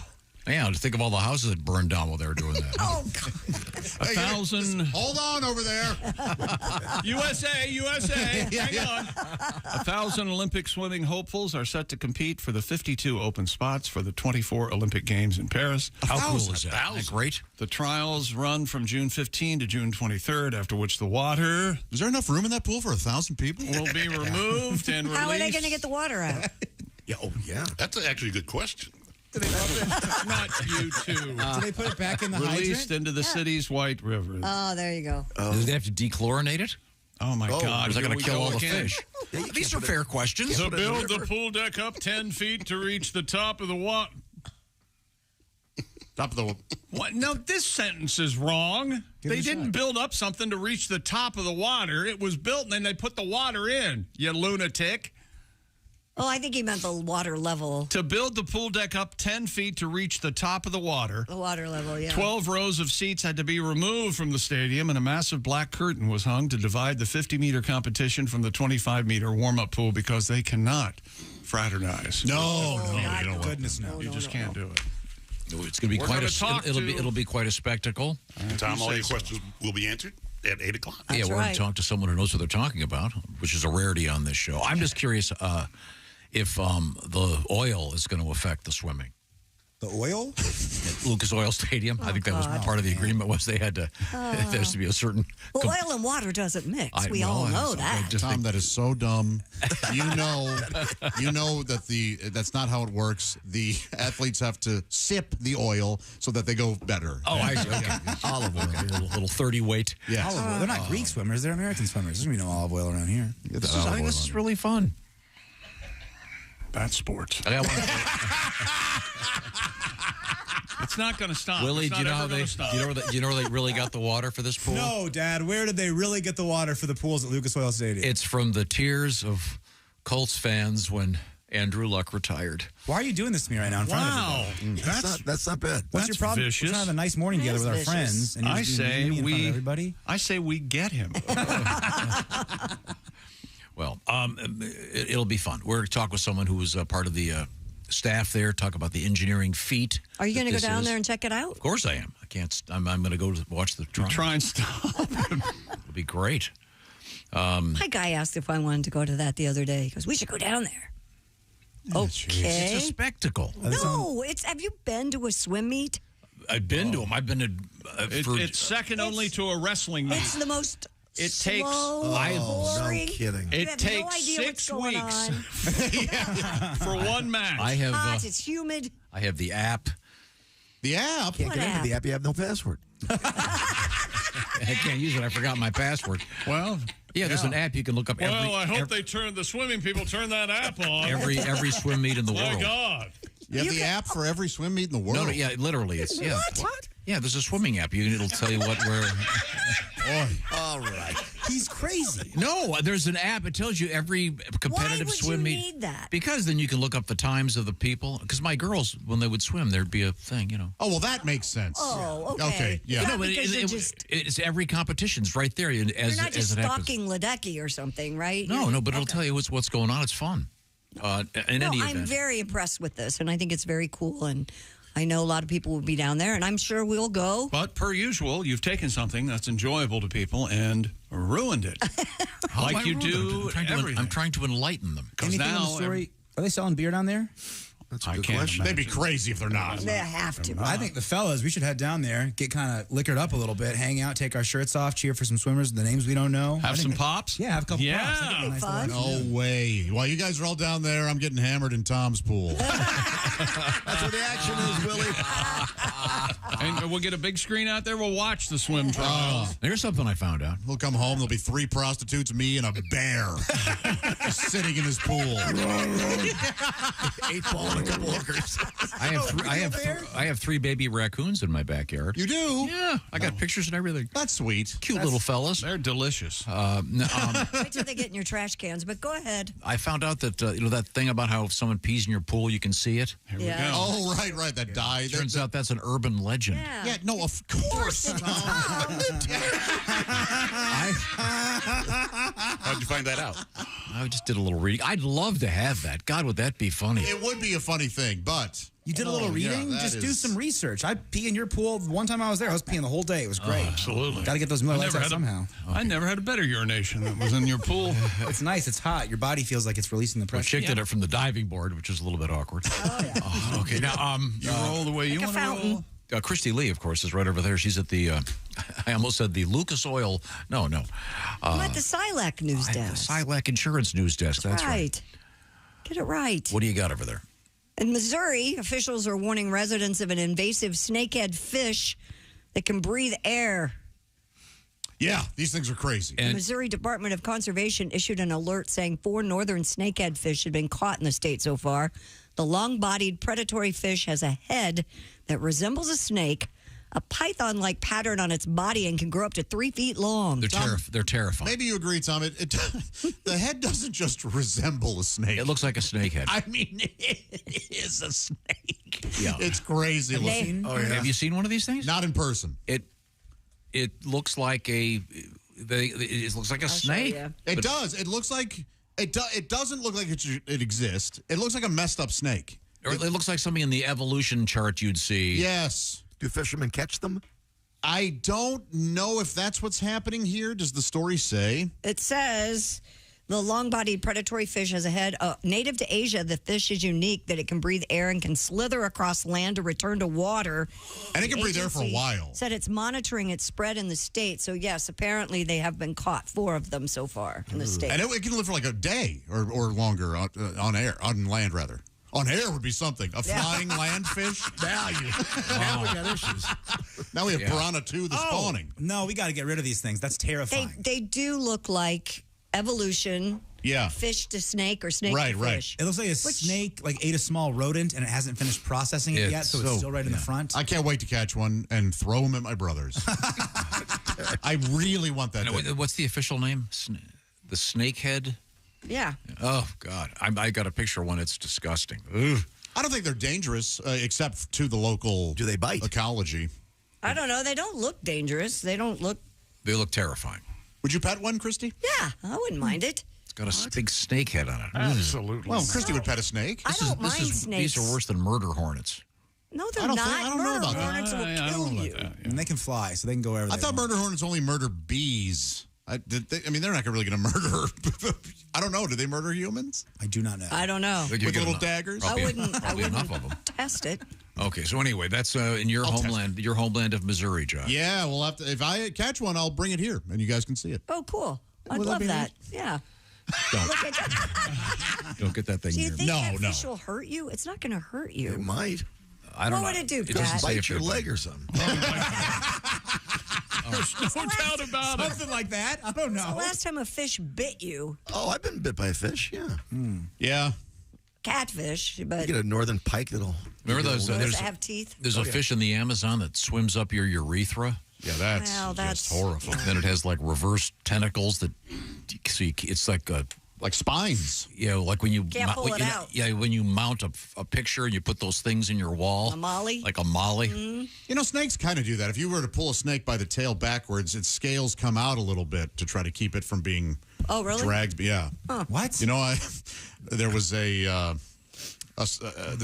won't get graphic here, but there was a stripper who learned that the hard way. Oh. That if you try to remove a snake, okay, the scales come out a little bit. Was it a? Were you in person? I did not see it live. I only heard about it. Was there a snake charmer involved? Second hand or more than that? Third or fourth hand? A third or fourth hand. Third or fourth So. hand. Okay. Did it happen? Maybe not. A front naughty or but the snake thing is true. The screen door or front naughty? You calling that the screen door? Trying You to be mean done. back door? Trying to be dull. The screen door doesn't make any sense. Mesh back there? Screen door can be anything. At my house, side door at my could be house, a- the screen door was in the back. Yeah, sometimes No? you accidentally walk through it and it hurts. It makes sense. Yeah. I get it. They can both be slammed. Oh, yeah, there you go. We'll be back with more fabulous screen door news. Christy, if your husband went, "Hey, you want to slam tonight?" Would you just go, "Well, no, not now. Now I don't." You want to get slammed, Not the, and you know, Christy, when it comes to the screen door, this is the Bob and Tom Show. Thanks for listening to the Bob and Tom Show this morning.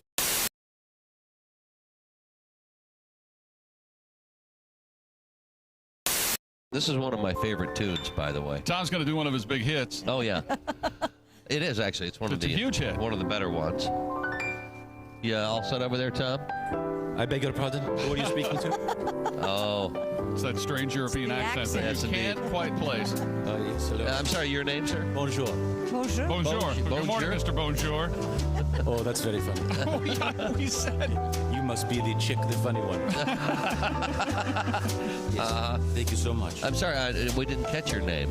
I haven't thought of one yet. I see. It's Peter Merritt, isn't it? Or I think it is Peter Merritt. Peter Merritt. something Yes. like that? Huh? Yes. That would be very fun. He's the crappy artist, isn't he? Dick Merritt? Yeah. Ricardo Merritt. Yes. Ricardo Merritt. Excuse me, darling. I hate to interrupt you, but there's something I must tell you. I will sing for you now. In a minute. Let it come around. I will sing after the band comes around. It's the band's fault. If you find yourself in Holland, they'll say to you, how yaman? In France, they'll say, fermez la gueule. In Athens, you'll hear scarmont. In Berlin, it's Helden Sie the Schnauzer. In Jakarta, it's simply bon com. Let me translate for you, darling. Shut up. Shut up. Shut up.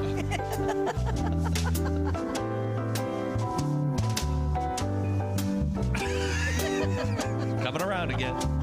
Has there ever been a topic on which you don't expound? Has there ever been a moment when your mouth wasn't making a sound? Have you ever had the feeling that you might have said enough? I am begging you, my darling, shut up, shut up, shut up. Day or night, it does not matter. You still want to shoot the breeze. When I hear your constant chatter, I'm thinking, someone shoot me, please. Maestro.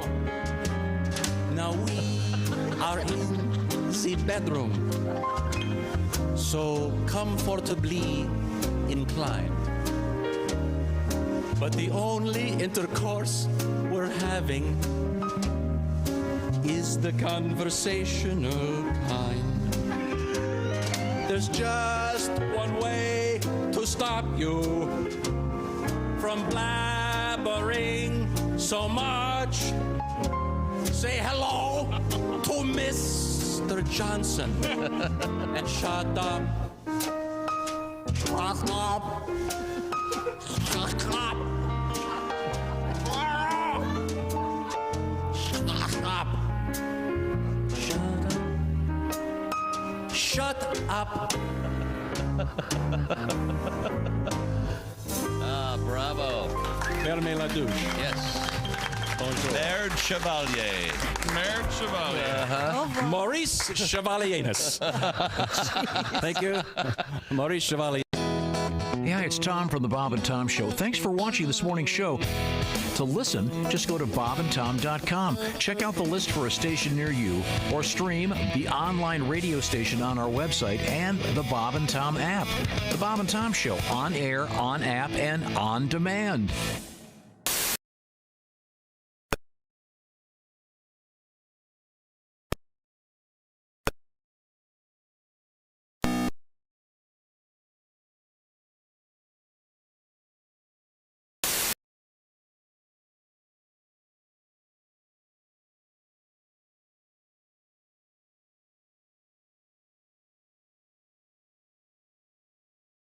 Up and down her arms. Mm-hmm. Then just got to lean over and softly kiss her on the neck. The young fella says, wait a minute. I'm teaching my sister. He goes, in that case, just push her in the deep end.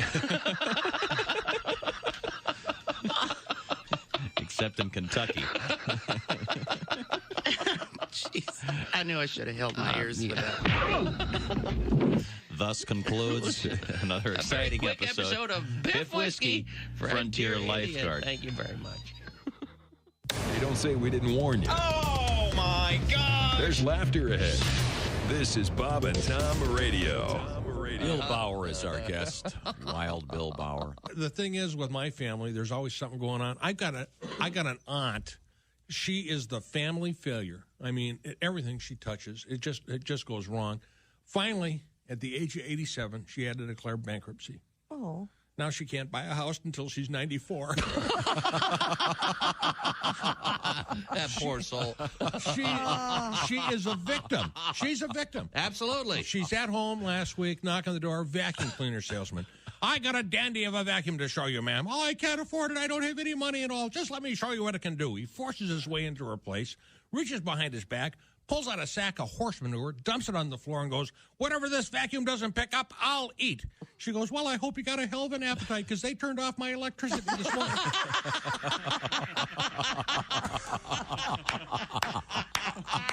I actually have a sexual fantasy associated with the earthquake. Go. Well, I woke chick up. In my fantasy, I am making love to this woman. Yeah. And then all of a sudden, she feels the earth move beneath her. Ah, yes. And then she rolls over on top of me and shields me from debris. Safety first, everybody. Safety first. Bob and Tom. They put the F in profession. Coming up. Wear me out. Hey, good morning. Welcome to the Bob and Tom Show. Look at him. Look at him. Every time we come back, he's got to act like he's busy. I've got some snakehead fish info. Go ahead, Josh. What do you have? We were discussing how they're finding them in Missouri, these snakehead fish that look like blobby little pythons. Yep, they're native of Asia, but they're here now. Yeah, and they're really invasive. They're really an invasive species. Pat was suggesting they could bite you on the leg. Well, he may be on to something. Snakeheads were a big problem in Florida, writes Steve. He says that apparently there was an area where they were coming on land because we know they can breathe on land for quite some time. Yep. And they were attacking pets and even some children. Aw. Terrifying, says Steve. Yeah, that does sound terrifying. Yikes. Get him out of here. Imagine that kid trying to tell his dad that a fish bit him on. No, you're just making that up. Quit it with your tall he came out of the tales. water. I'm not kidding. No, it's like half snake. All right. Okay. Well, plus you don't know how kids can be. They're teasing the snakes probably. Oh yeah. But it looks like kids. it's got this. It's like this fish with a snake head, and it can breathe. It's like a hybrid. It can breathe on land. It's evolution. That's how this all happened. It was a mistake. No, it's not a mistake. An error. Oh, my God. It looks like an error. God, you made the platypus error. Yeah. Were you high that day? What the hell?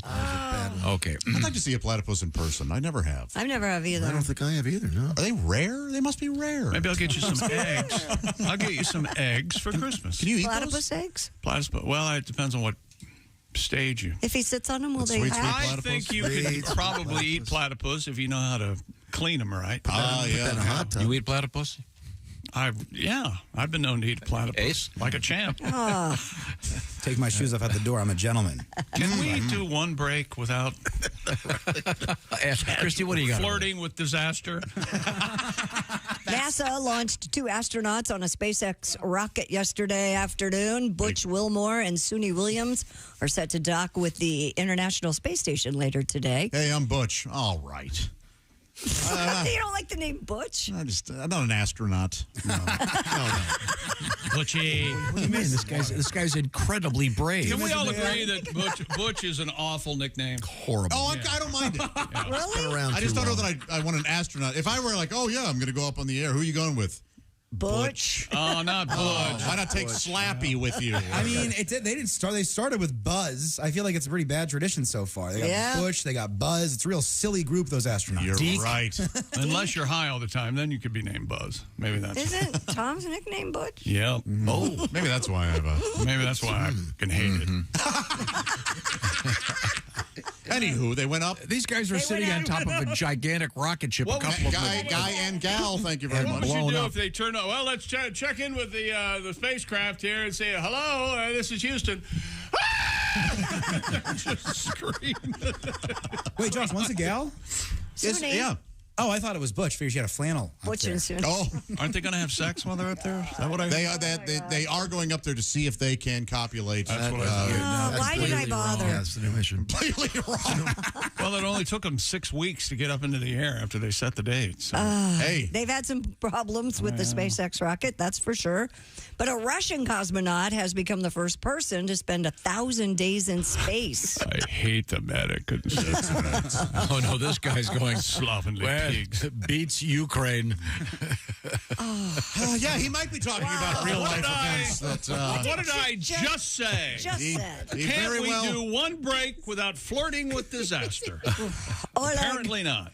Kononenko has become the first person to spend 1,000 days in space. The 59-year-old Say it right. achieved the milestone on Tuesday. Why is woman doing news? Has made 5 journeys to the International Space Station. His latest began on September 15th. You ever drink vodka in zero gravity? Huh? As you Americans say, cha-cha-cha.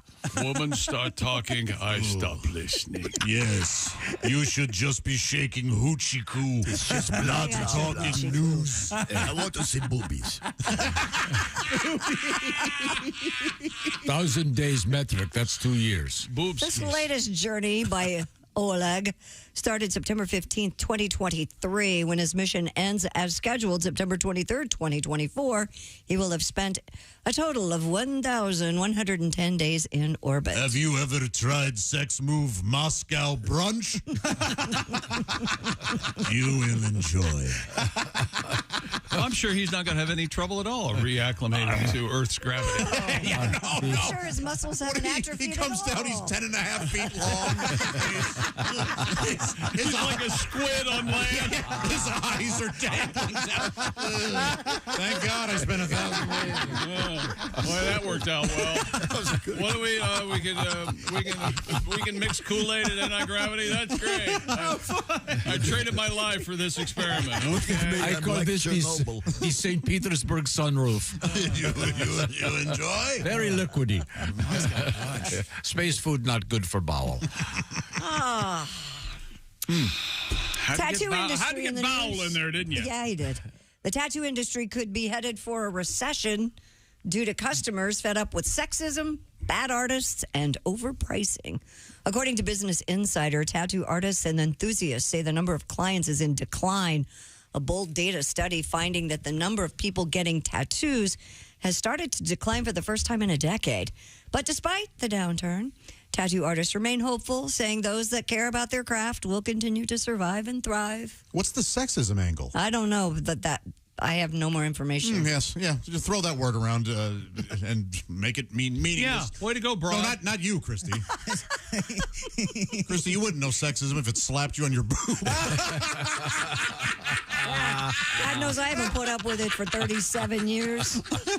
You know, that's two things that because of this little baby celebrity I have, I can buy a car real easy, and I've got an incredible tattoo artist. Yeah. Yeah. I'm fortunate. But there are true artists out there. Yeah, but there are lesser artists out there. Sure. Clearly. Oh, absolutely. Don't you do your... That's something I really feel like you would read Yelp reviews about. Mm-hmm. Yes. Who's going to give you the tattoo? Yes. Good morning, Donnie. Masterwork Tattoo. Hello. And did we do a story on the home tattoo kit? Yeah, you can buy them on Amazon. Yeah. Sure. Yeah. Well, that's a absolutely. dandy idea, Ace. Oh, no, he's right. There were people buy home tattoo kits. If you ever look at me again concerning Ace and say the words, he's right, I'm leaving. It should be burned in your brain. That's you really the case, think that? I I admire that quality. Perhaps you should get a tattoo that says Ace is right. Ace is right. Right on my forehead. The Ace is right. By the way, you and Tom have that quality. We're right. No matter what. This is perfect. Ace Cosby, here he is with his joke. Don't do it. Day. Don't do it. Yes, Ace. Where do bees sit? Where do bees sit? Where do bees sit? I don't know, Ace, where. On their behind. That was Ace Cosby's joke of the day. If this wasn't sponsored right now. Make this Father's Day unforgettable. You know, thing that can pick me up is a big Omaha steak. Of course. They're always delicious. Go to omahasteaks.com. Get some of those wonderful gift packages starting at only $89 with code BTS at checkout. Satisfaction guaranteed. Thank you, Omaha Steaks. And thank you, Ace. You're welcome. Oh, thank you very much. Coming up, we're going to find out about the gigantic pool. Shut up! But it can't touch my 3-lock box. You're saying this is Sammy, play the guitar. That's just him. Who is his guitar player in this band? Gary Peel. Who? Gary Peel. Gary Peel. Currently in Boston. The city or the band? The band. Okay. Band. What about the drummer? Who's the drummer? I don't remember. Carmine Appice? No. Is that the way you say that? I don't know. I've always wondered. Carmine? Or is it a piece? A piece? Yeah, I said that for a while. Are we listening to 3-Lock Box? It's beautiful. Okay. Okay. 3-Lock Box! All right. Thank you very much. 3-Lock Box! 3-Lock. Am I killing it? Or Yeah, you are killing it. In my head, I'm killing it. Key-Lock! 3-Lock Box! It's Bill Church on bass. Phil Church on bass. Bill Church. Phil, please. What's Phil doing? Bill's out playing with Sammy. What's Phil doing? He got kicked out of the band for drugs. That's Age hate old to hear story. that. Yes. We're coming right back. This is the Bob and Tom Show. Hey, thanks for listening to the Bob and Tom Show this morning. Get a look at today's show on our YouTube channel.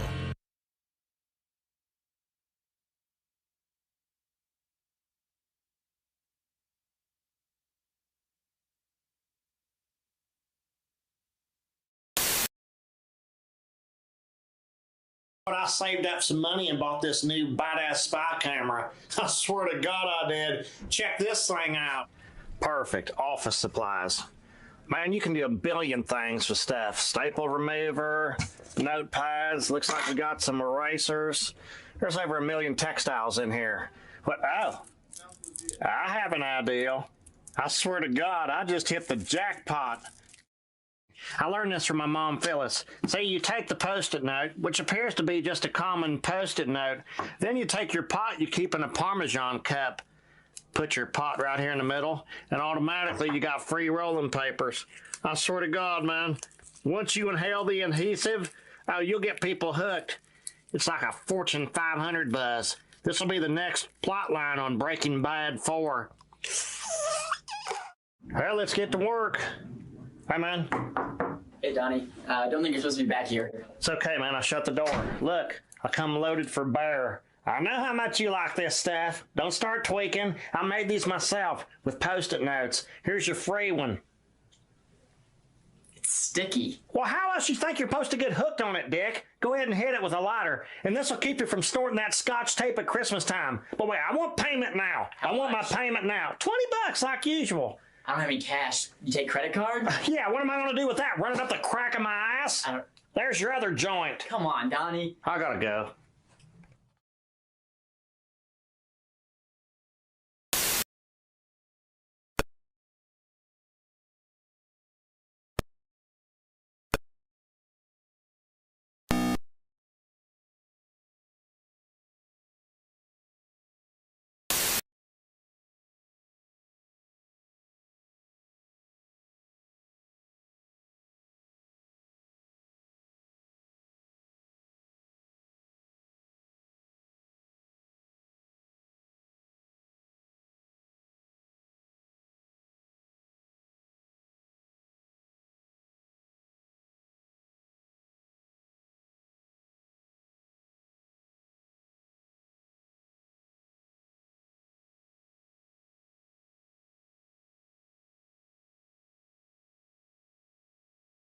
Bar tonight, the chief, you know. Yeah, Bob, I did gigs there. You ever listen to the Chief when you were in DeLand, Florida there, sir? Hey, I'll be tonight at the DeLand Airport.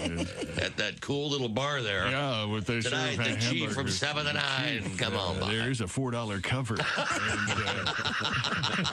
And, yeah. Come join the chief. Some mighty good memories of that. I bet you do. I tell you. There's a lot of dark corners there. The Mann Act prevents me from discussing. Really? Well, There's certain swinging young DJ. Yeah, baby. Good morning, sunshine. Bob and Tom Radio. Welcome back to the Bob and Tom Show. Christy Lee at the Silac News Desk. Hey. There's Pat Godwin. Hey, Chick. There's Willie Griswold. Josh Arnold. Hey, Chick. Ace Cosby. Hey. I'm Chick McGee. Hello, Tom. And we're going to be talking about these Olympic pools that have been set up at a football stadium, getting ready for the Olympic trials. We have an interesting letter from a listener. Jamie, kind enough to write. This is Jamie from Louisville. Ask Willie if his waterbed company is going to be filling the pool.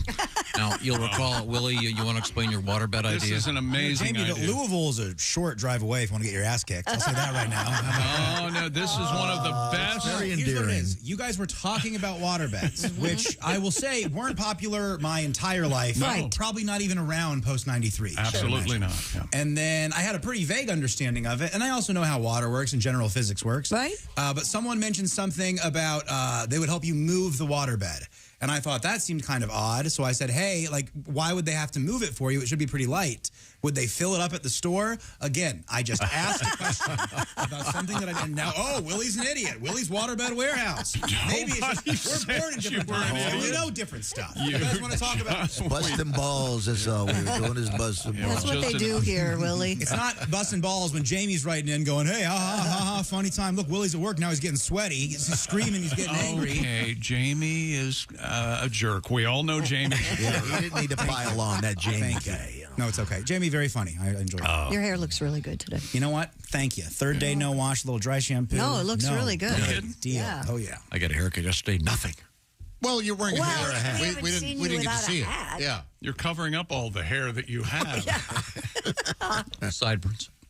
Yeah, Are I you like that letting they're them still grow kind of again? light. What are we doing? See, I know how much, and you're not going to say this seriously, but I know how much you like your sideburns being long like that. And when someone tells you you need to cut those, you should not pay attention. You just go, I no, agree. It's a cool I'm look. rocking these. These are my. Yeah. I'd grow my lamb chops is where I'd go with it. Yeah. Yeah. Frames your Suck on face. these. Yeah. What do you think?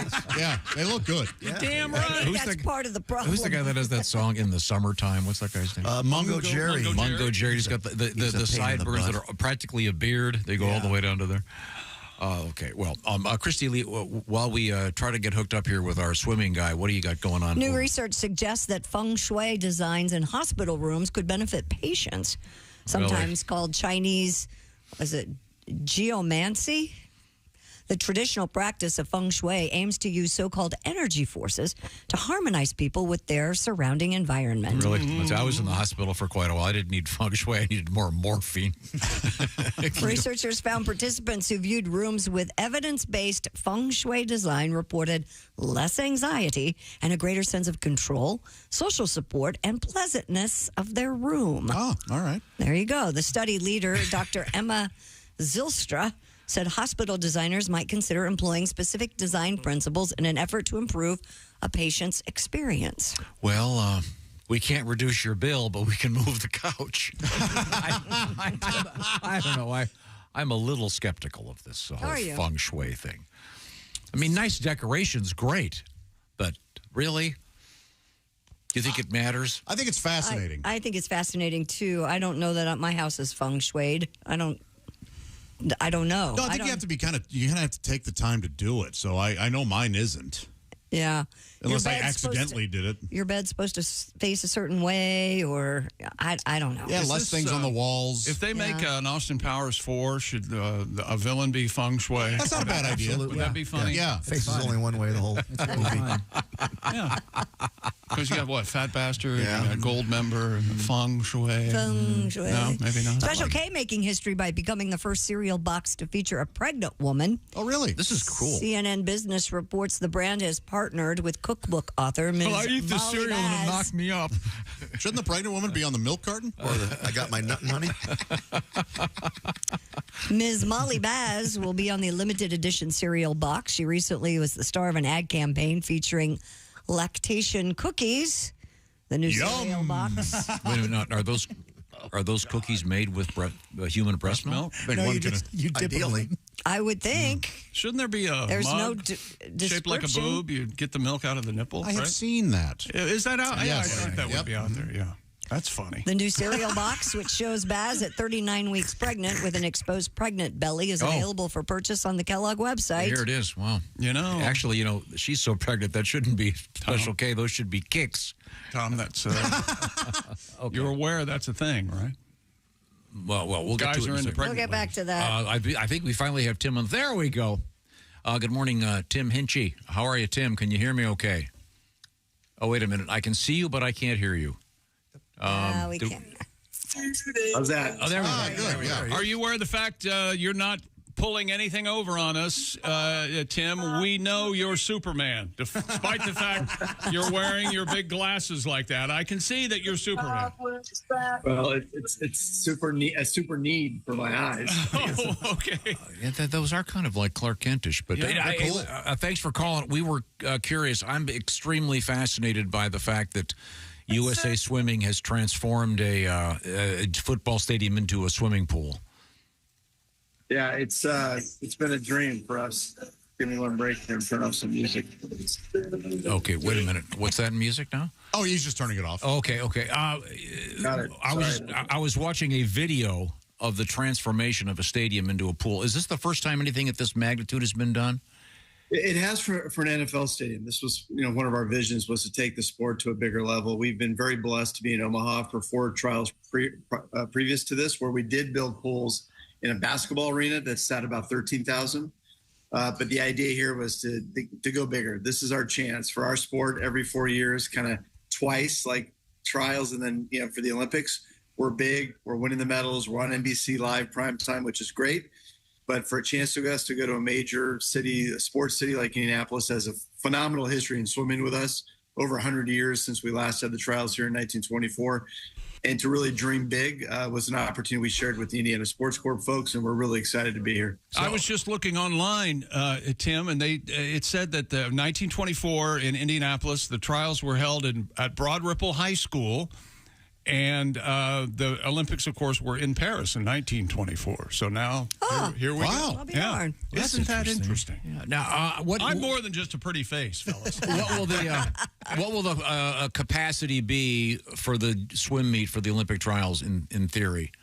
So the setup they have for us was similar. If you saw the All-Star Skills game that was at Lucas Oil that Saturday night, it seats about 30,000. So big arena, big space, big magnitude, as you suggest earlier, big opportunity. So what we're trying to do on opening night is set the world record for an indoor swim meet, which is 16,000, which was done in Rio at the Olympics in 2016. So if we can stay above 16,000 and set records every night, I'll be pretty happy. Now, I have a question that you may not be in your sphere of knowledge here. It's my understanding that a couple of the swimming events are going to be done in the River Seine in Paris. Is that still going to happen? Yeah, as of right now, it is. In fact, the mayor is going to, quote, dive in and swim in the Seine to prove how clean it is on, I think, June 23rd, which is the last night of our trials. So she'll be dipping into the Seine at that point to kind of make a point. And I think, and so is Macron, I read. Oh, whatever his name is, yeah. I think so. I think that's exactly right. So they're going to make that effort to show people they've cleaned it up. They've done a lot of work on it. I certainly applaud the effort to make it a clean river and to give it back to the Parisians to have a place where they can go and have beaches and be part of that from a swimming perspective. But it's a big to-do. So we're a little concerned, honestly, from USA Swimming perspective. I think some other nations are as well. Our open water athletes are going to be out there for 10K. So that's about a 2-hour swim. So it's not like the triathlon. It's in for 1,500. You're in and you're out.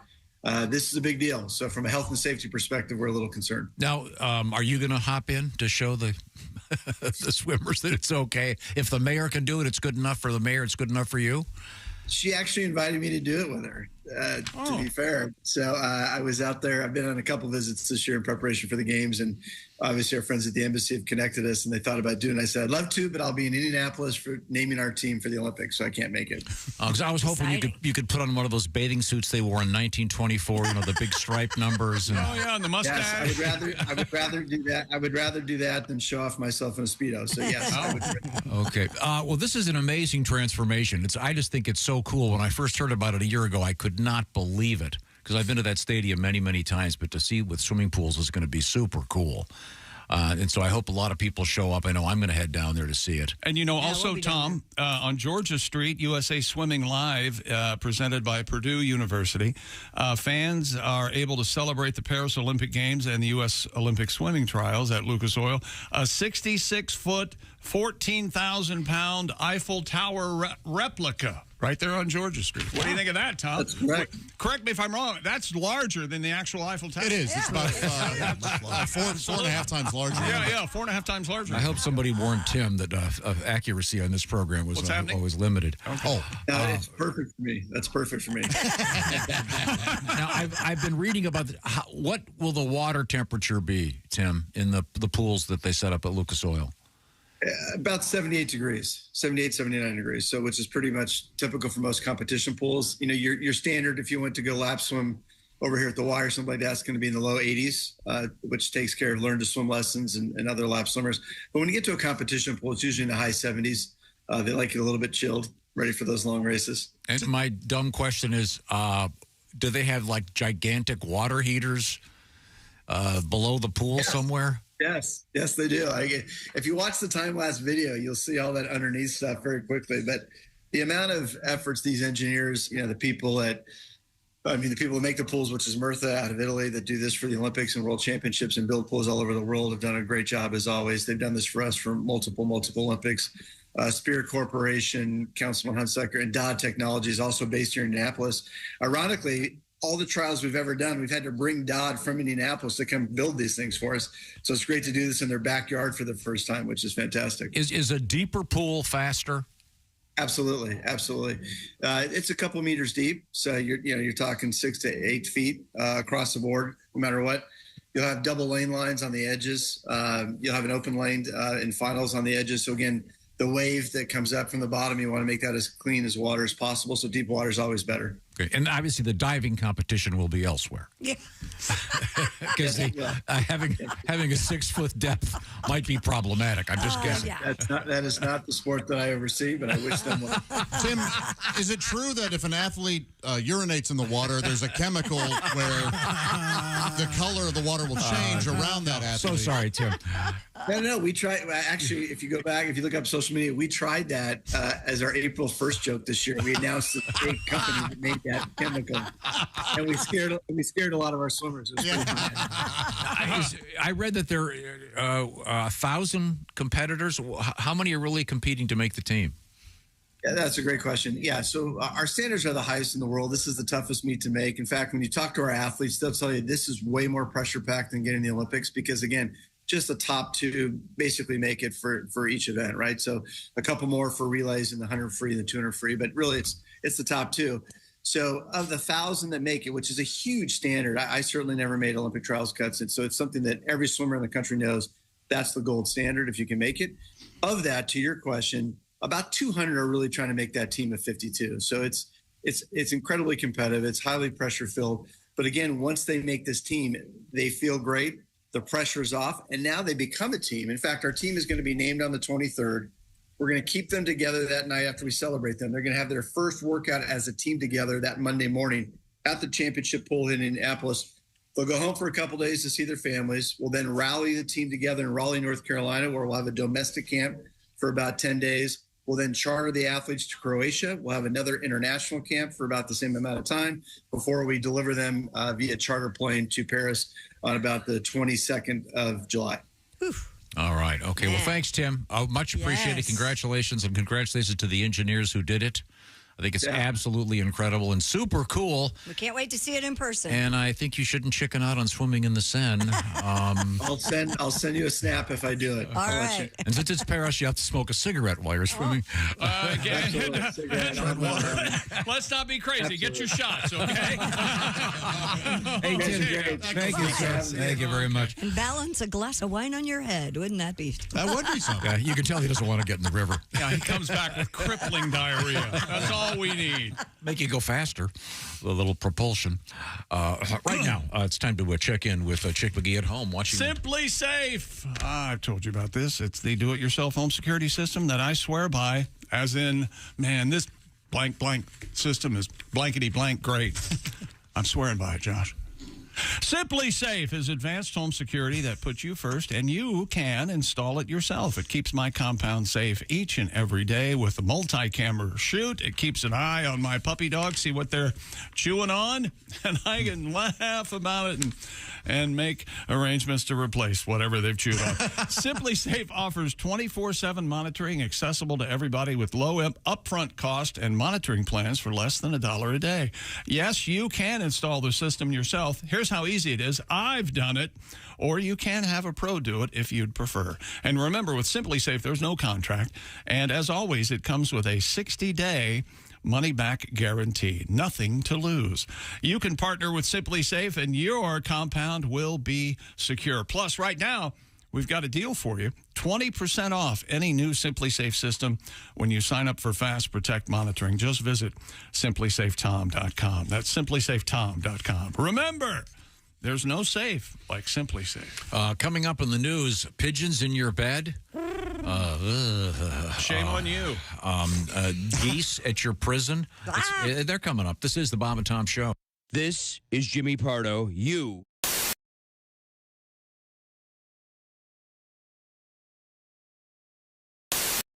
Hi, this is Pat Godwin from the Bob and Tom Show. Thanks for watching this morning's show. To listen, just go to bobandtom.com, check out the list for a station near you, or stream the online radio station on our website and the Bob and Tom app. The Bob and Tom Show, on air, on app, and on demand.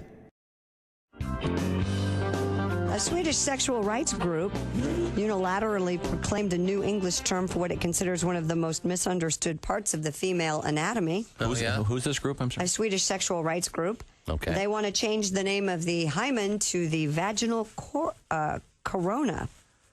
The vaginal corona? corona. So does that mean it's still Isn't there? that corona? If there's a lime in it? corona. Corona, right? What is corona?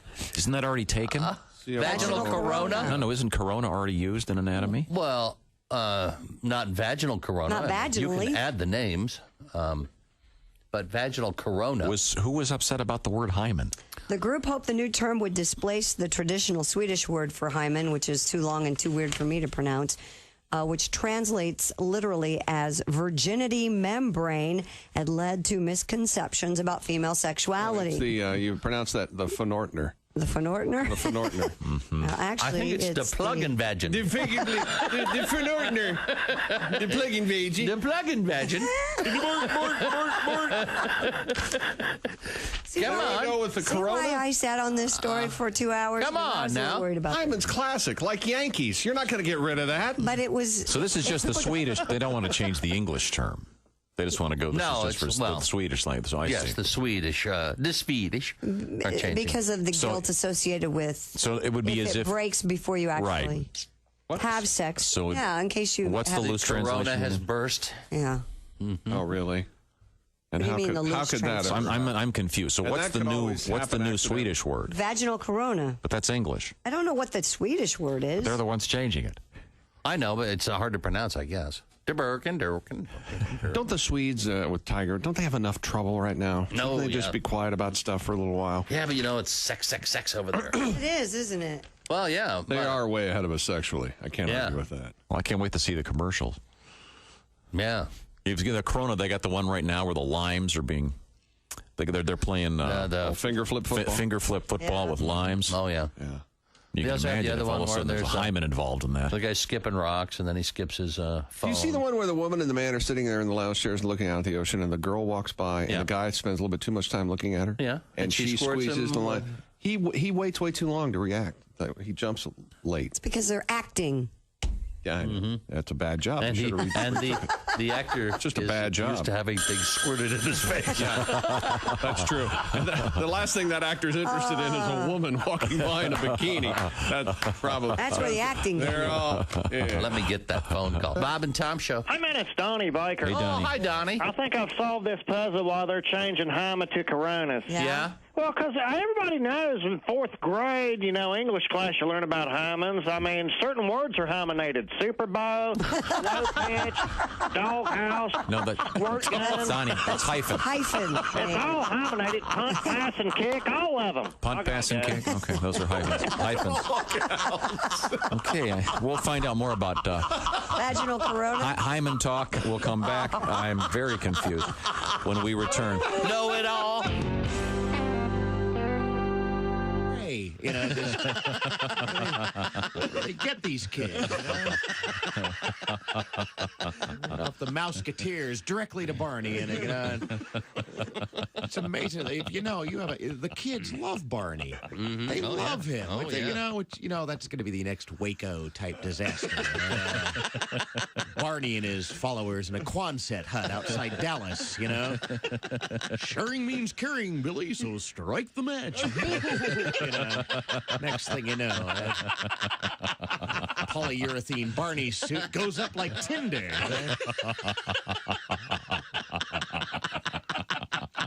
I point this out because I care. Hey, don't say we didn't warn you. There's laughter ahead. This is Bob and Tom Radio.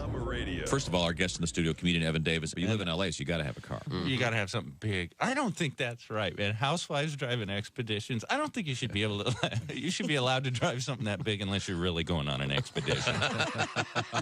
Like if you're picking up See's candy in a shower curtain, that's not an expedition. No, that's an errand. Yeah, you should have to take the Ford back in a second. I think they should have eye tests at the optometrist for like drivers. Like instead of reading letters off a card, they should have you cover one eye. It's like, is that a roof rack or a cop car? Where are you from, man? Patterson, from Patterson, New Jersey. Oh, sure. That's famous. Yeah, small. Sure. Thug downtown. It's tiny. So small, we used to get robbed by people we knew. That's small. People like, stick them up. I'm like, Andre? I'm going to tell your mother, man. By the way, how is Aunt Carol? How's she doing? I'll come over for dinner. Hello, this is comedian John Evans, the High Plains Thrifter, and you're listening to Bob and Tom Radio. No, he's still messing around. Are we back? Oh. Hello, welcome to the Bob and Tom Show. Good morning. Thank you very much. Hello, Tom. We're going to hook up with Al Jackson in a matter of moments. In the meantime, Get back to my special case story with the pregnant woman on the cover. Have you seen the cover? The It's great. lactation cookie. Yes, I did see it. And the lactation cookies are not made with her breast milk. No. They're cookies that help you produce milk, apparently. Well, you can see why when they're called lactation cookies, you can see why I would think that they were I made. can see why you would think that. Yeah, I would. You're still not done asking questions about the swimming pools in an NFL stadium. You still want to know stuff. I want to know how they heated the water. With heaters. Yep. What'd you think? Pool heaters, all right. I mean, they got to bring it. Do they have to bring in extra ones, or are they the ones that do the hot water for the faucets in the bathrooms enough? Kind of taxing, I would think, on the system. I bet they'd bring in separate. Do you have a ones for the heater in your pool? You idiot. Yes. Then that's what they have there. Just the same thing, only on a bigger scale. I would hope. He said if you watch the time-lapse video. You know what? It just you can see hit me.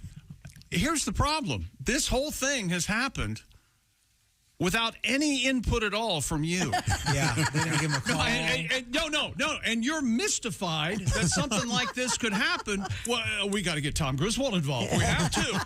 We can't do this without him. That's your problem. No, I admire them for doing it. It's a great feat of engineering. You don't. No, you're mystified that they could do it without you. Not That's at exactly all. I would right. have no idea how to do it. It's the same way about naming stuff, you weirdo. We have a story about names coming up. Here we go. Now, have you seen the picture of this lady in the front of Special K? Yes. It's great. Looks good. Let me take a look. Yeah, she's pregnant and looking fertile. Here, I'll show it to you. What's normally on the cover? Not the bottom. Special K. Bowl of cereal. A big red K. Yeah, I pictured the logo, but yeah, I don't. It kind of looks old school too, like an old school. Yeah, she looks great. When they put that up in the grocery store, they put 3 boxes beside There you each go, other. Or do they Josh. just go with the one box, Tom? What do you think? What do you mean? The Special K? Well, he's trying to be I get it. Try to be funny. Is what? Is that what Ace said? Is what the comedian master just said. Why is she so fat? Thank you, Josh. Yeah, she's got a bit of a gut on her.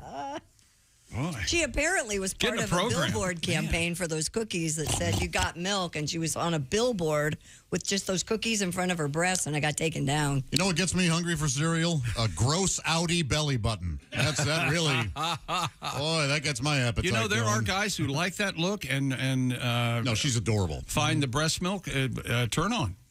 I don't know. I don't have like a pregnant woman fetish or anything like that. But I remember being in college and this one girl was pregnant, and she was. I was so attracted to her. Yeah.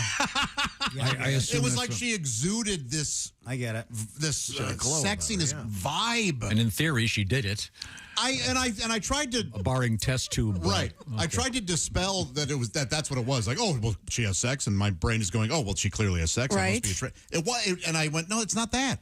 There is something about pregnant women that is really attractive. I read one time there's an evolutionary aspect where it's basically just so cavemen wouldn't leave their wives. They want them to look good, and then the babies are cute, so we don't destroy the babies. Yeah, I've heard that part about babies, but who knows? That could just be science mumbo jumbo. Those guys are always lying. What I'm trying to say, pregnant women, if you're worried, and I know emotions and hormones come into play, but you look good. They look good. Yeah, It's nice. Yeah. All right. Now, I think we have Al Jackson joining us. He looks good, too. Yeah, he does. Al, so when did you get aboard the Starship Enterprise? Every morning, and usually right after work. That is a space-looking outfit you've got on there, don't you think? Well, No. Tom, you've known this for a while. I've been in my Sweatsuit. tracksuit mode. Yes, chick, you look, chick's Tracksuit. one of us. Yep, I love One of us. tracksuits. Can't get We enough are- of them. Yep. It's been, chick, be honest, like, this hasn't been some fly-by-night thing. This has been about 3 years now. This is like, during the pandemic, I was like, now's the time to make the switch to full-time Russian gangster at dog track. And Yeah. I'm really proud of that. That's exactly right. Some off-brand Russian sneaker you're wearing? Oh, yeah. That'd be great. So, Al, I walked in. Your show was on yesterday, Daily Blast Live, and I didn't catch the setup. But your Jeff was tearing up. Yeah, it was his birthday, and anytime we show his kids, he starts crying. So, Jeff is 46 like myself, and his kids had a video message for him. This is the one thing that I have noticed, and Christy would be able to speak to this best because my ex-wife said this. When you have kids, the man becomes a pile of Jell-O and cries at everything. And every woman that I know that have had kids, no matter how crazy the moment is, she's like, yeah, he just graduated 5th grade. What do you want to eat? Like, your emotions turn down a little bit, and the husband or the male partner falls apart at everything. That's absolutely true. Yes, I definitely agree with Is that why all like teenage boys and men in their young 20s are all just pussies? Yeah. Because their dads won't hold in a tear or two. Guys, dads, teach your kids they should be ashamed of crying. What's wrong with you? Honestly, that's what the bathroom and the faucet is for. You go in there, you cry it out, you come back, and you tell one of your kids to shut up for no reason. It's No, I grew up in the 80s, and I was absolutely taught it's okay to cry. Yeah, I never saw my dad cry once in his life. I never saw him even get close. But I was recording, and my son's in high school now. I was recording his 5th grade graduation, and they broke into the Rainbow Connection. And I'm holding the camera. I'm recording it for the school, and we had to I had to tape another one because I was crying so bad the camera was shaking. It was so embarrassing. I cry at my niece's stuff, so I can't even imagine if I had my own kid. Yeah. It was horrible. It was and it's just like you can't control it, and as a man, you don't know what this is. It throws everything off. It really does. I probably, up until that time, I never cried. I think I cried when the Cavs won the title. I swear to God, but that's about it. I don't hate it. I think it feels good. Yeah, it does. Yeah, you got to get that out. Yeah. Al Jackson is our guest. Al is a comedian. He's also one of the featured panelists, if you will, on the DBL, the Daily Blast Live, taking on all kinds of topics. They never really let you cut loose, though, in the world of comedy, do they? You gotta yeah, there'll be some topics that they'll have just for me, but they're usually towards the end of the show because, the first 2 blocks are usually, depending on what's going on that day, kind of stuff that unfun adults are doing. So we have to cover that. They're like, this guy passed a bill, and you're like, oh, God. It's so interesting to me. I always think about, like, my life as a comic, and drinking hard and partying and having fun. And at that same time, on the same timeline, there was like somebody that's like, I'm gonna pass legislation one day. I mean, I guess it's good, but there were just like, I have whole seasons, falls, winters, where I don't remember a thing, like nothing. And just that kind of personality type is just very interesting to me, because it's not me. And so like it is fascinating to just study these. Like, yeah. I went to college with a guy, you know, he was 18, 19, 20, and I was like, who, this guy, he was like always shaking hands with people, and he was at every event. And I finally went, who is that guy? And they went, oh, he's a political science major. He wants to be a politician. I was like, unbelievable. I mean, and you could just tell. I don't know what he's doing now, but he's got to be. Not even the fun events, Josh. Where they're like, we got wings and a T-shirt, and there's probably going to be some drunk women here. Yeah, I know. It's just I know a guy that went to college with a very successful future politician, and he goes, this guy never expressed an opinion from the 8th grade on. Right. Yeah. He didn't want to express the wrong one. Yeah. Yeah, you just like, what do you guys think? Oh, yeah, this is what we all feel. That's how you do. It's this weird thing that like politicians lead, and they really don't. They follow.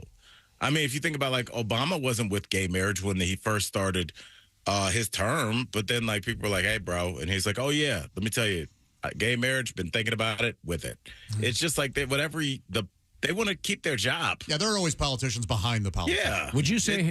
Would you have said, "Hey, bro," to a young Barack Obama? No, I would have said, "Peep this." That's how I would have referred. Anytime I had something to say to them, I'd be like, "Hey, cuz, peep this." Hey, cuz, we got to learn some words here. We got a little bit of time left. Give me something to learn here. What do we got? Tom, I like this one because you're at the point now, you know how like when somebody comes to this country and they're learning English, you give them simple sentences and you're like, hey, you know, you did great. But after a while, they've been here a while, it's like it's time for some complex sentences. So this is kind of the same with the slang, because we've tackled the first half of this. So we know what the phrase go off means, right? Tom, tell everybody what that means. If you go off on something, it means something happens and you go crazy and you overreact. Yeah, you're ranting about something. Yeah, as opposed to getting off, which in the vulgar street, getting off would usually refer to some kind of intimate encounter that results in a climax. Yes, as they all should. But go off, I guess. When would I say that to you? What do you mean? Don't go off? You're all actually weirdly on the right path. I don't know. I'm stumped. In the parlance, if you know, Josh is kind of going off about something, everybody's kind of rolling their eyes. Happens like they know. Yeah, like Josh is saying, "Why am I being fired this Friday?" As in tomorrow.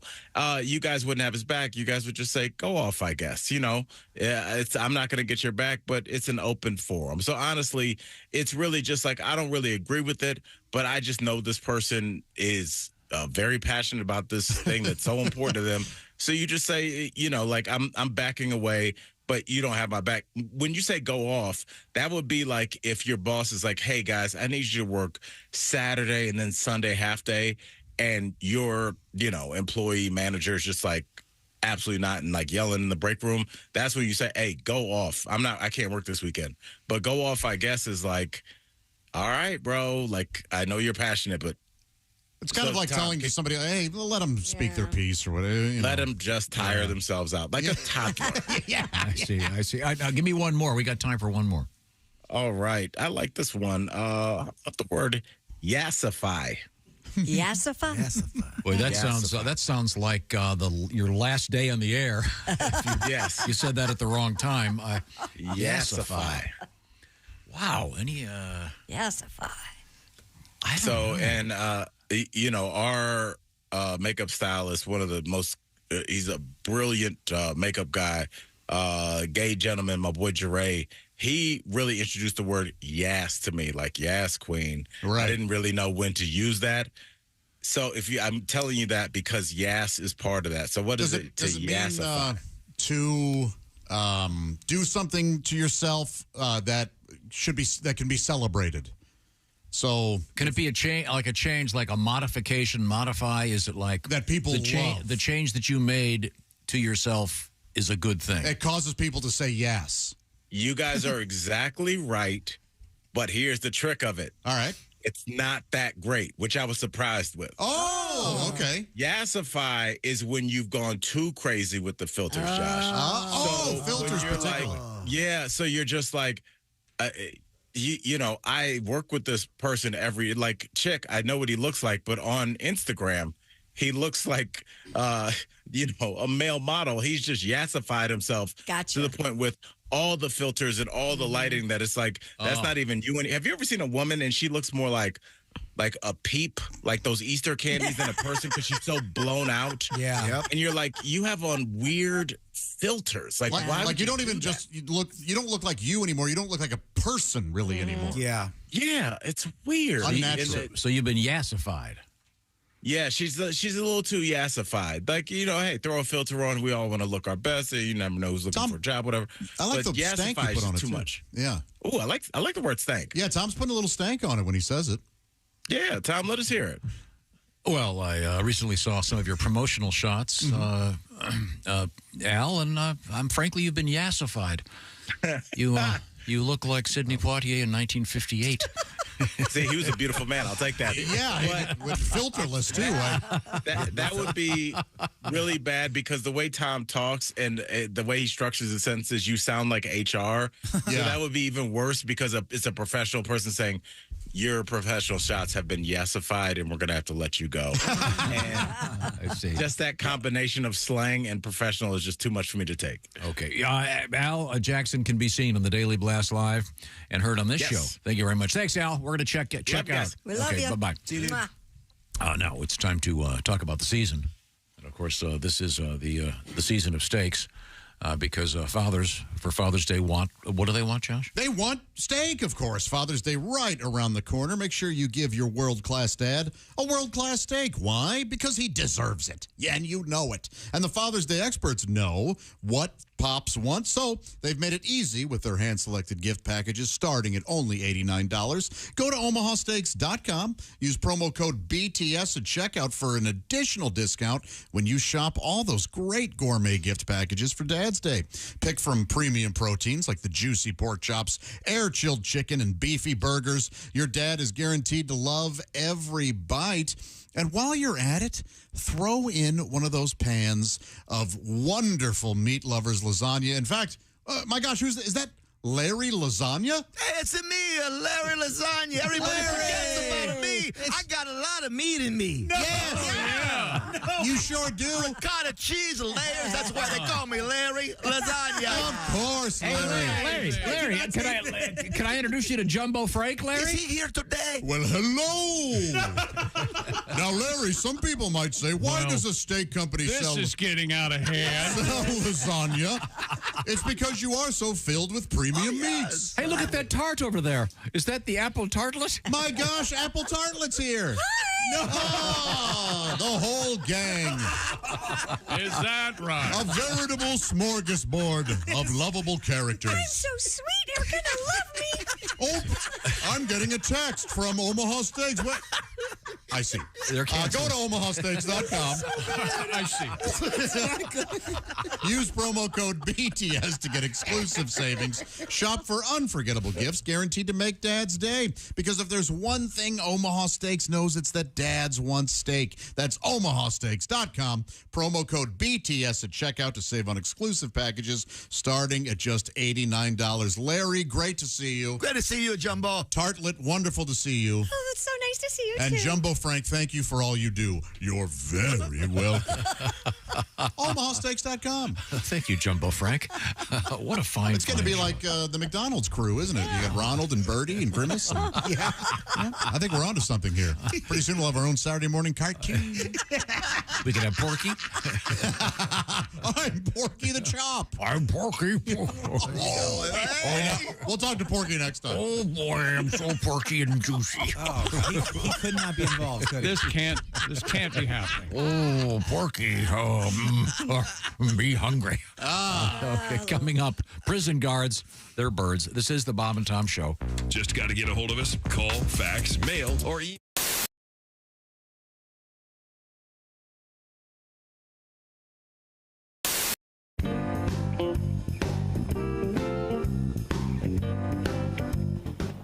Wouldn't you like to know what Chick McGee does while commercials are playing? I sure during the would. Bob and Tom Show? Walk this way. Okay. Here you go. You're going into the restroom. Well, no, this happens sometimes. Sometimes you have to do quick decision making. It's locked. Right? Normally, everyone who works here knows that they shouldn't be in the bathroom when we're in commercials. Of course. Because I might have to use the bathroom. Number and one. I can't use the bathroom any other time than when we're in commercials. Number one or number two? I'd rather not say. Oh. Well. Hello. Hang on. Your name, please? Chris. You're fired. You taught him his lesson. Oh, yeah! Woo! Ah, refreshing. Wait a minute. Did I fire him? Yeah. Why aren't you gone? Get your Because he has no real power here.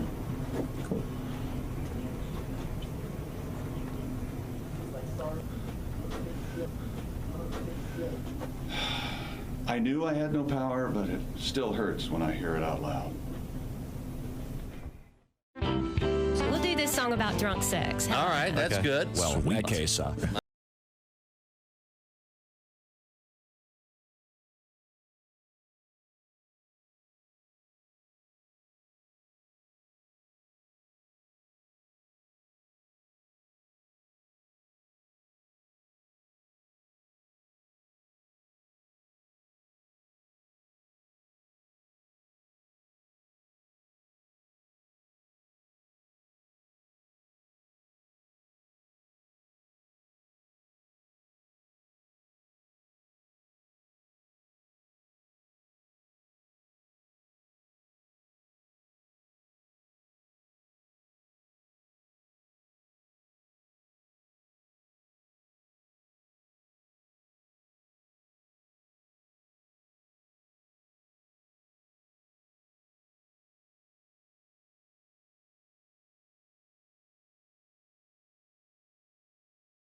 at 6 a.m. Eastern on Bob and Tom 24/7. Bob and Tom 24/7. Well, let's get a serious tip from you. When you get pulled over for a traffic thing, what's your suggestion? What do you do? Just be polite. Yep. Yeah, I can. If you say yes or no, sir, more than likely you're going to get off unless you just run into a jerk. And you're not supposed to get out of the car, right? No. You know the best thing to do, and what I always do at night.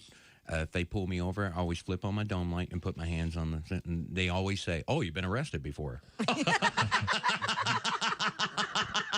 And I go, "No, I'm an ex-cop." And then all of a sudden, everything just smooths. Now, how do you prove you're an ex-cop? Do you have some kind of special signal? I just say, I make more money now. And they know that you're. They know I'm nice. Okay, good. I'm so doing that, telling them I'm next cop. You don't ever say you know a cop either. Oh, really? Because then the automatic response is, yeah, I know him. I hate him. Oh. Well, they must know the same cop we know. Wow. That's sad. That's the automatic response. Oh, really? That's the worst thing you can say. But I got a friend that's a police officer. So I have a free pass. Yeah. Right? You can't pull me over. I'm assuming I can go on with my life. Hey, I give it the police fund. Does that help if I have the bumper sticker in the car? No. That's the first thing they look for. Yeah. Sorry. Every drug dealer in the world has one of those. Boy, you're a chump. You just paid for our last keg party.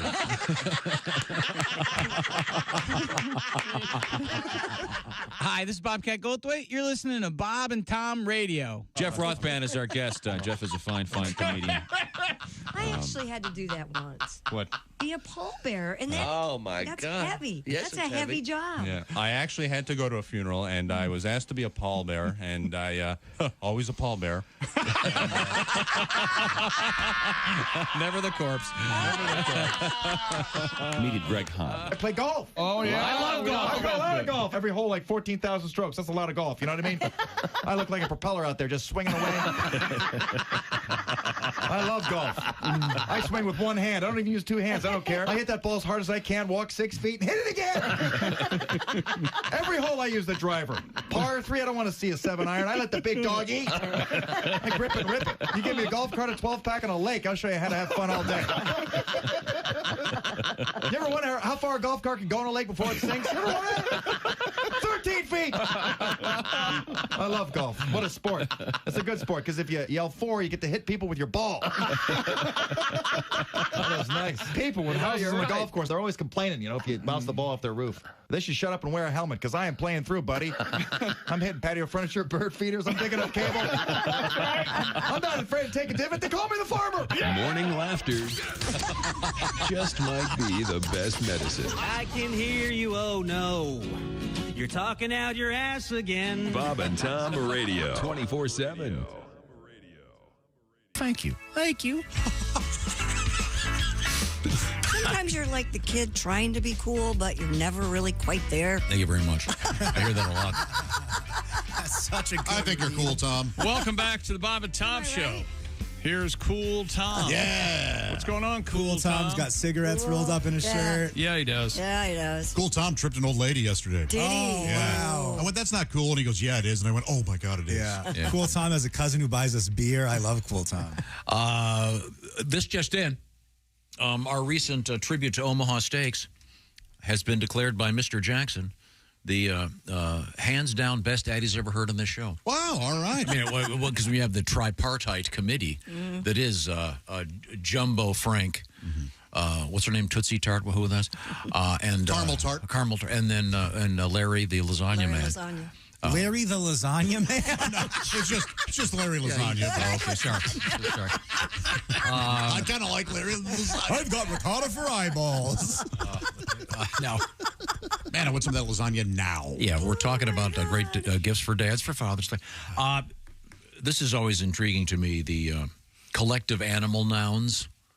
Oh, yeah. Oh, like a pot of whales kind of thing. Really? Yeah. Yeah, I think these are fascinating. A murder of crows is certainly one of the best. Pack of wolves. Do you know what? You'll get this one, chick. No. A group of chickens. Cluck. Close. A clutch of chickens. Oh, a clutch. Or a peep or a brood. Oh, a peep. That makes sense. Like candy. But I've never heard this one. A group of colts. Colts? Like horses? Baby Yes. horses? They're just called a group? No.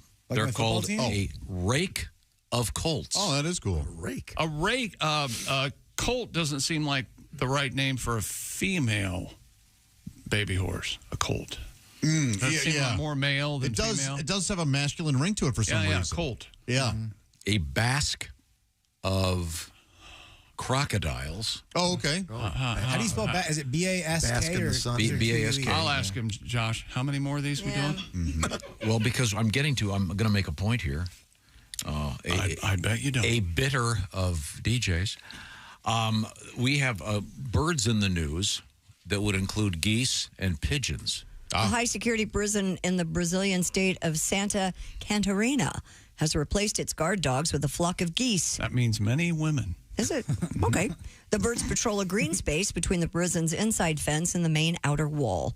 Fiercely territorial, the fiendish 9-pound geese can be surprisingly intimidating, charging at anyone who dares enter their enclosure and unleashing a deafening cacophony of honks and shrieks that serves to alert guards if one of the prison's 1,300 inmates tries to escape.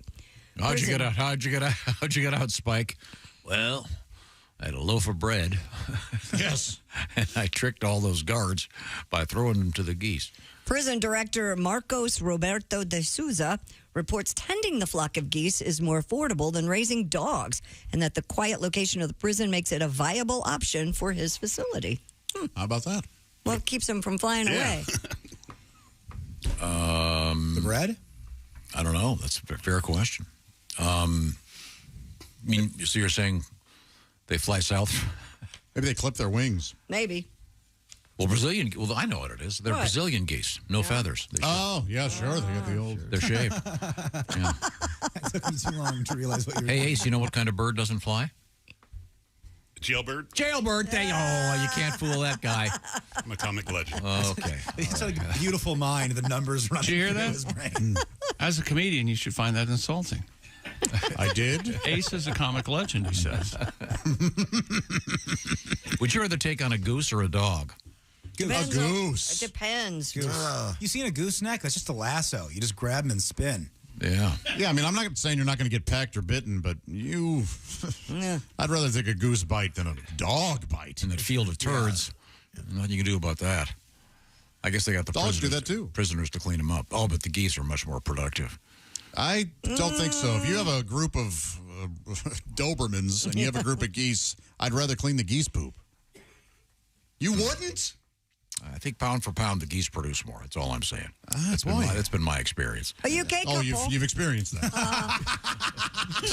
He raises a lot of geese on his new And house. Dobermans, apparently. 'cause Yeah, it's right. his experience. Right. I love it. You just got so angry you gave up. You just decided it's not worth it. A UK couple shares their bed with their pet pigeons. Gross. According to Southwest News Service, Lucy Morris of Wales initially rescued one injured pigeon, and after nursing him back to health, they became inseparable. The 31-year-old... That's a good groan. Oh, God, can you imagine? The 31-year-old animal lover dubbed him Rosy Cheeks, thinking he was female at first, but adopting a second pigeon named Flory Pretzel to keep him company. Flory Pretzel. The feathered friends have now taken over Lucy's life, roaming freely around the house, accompanying her on errands, and even sleeping on her partner's Honey, pillow. we have to kill these things. I mean, Lucy says she can't imagine life without them. They're going to poop all over your house. Yeah, they are. Pigeon poop.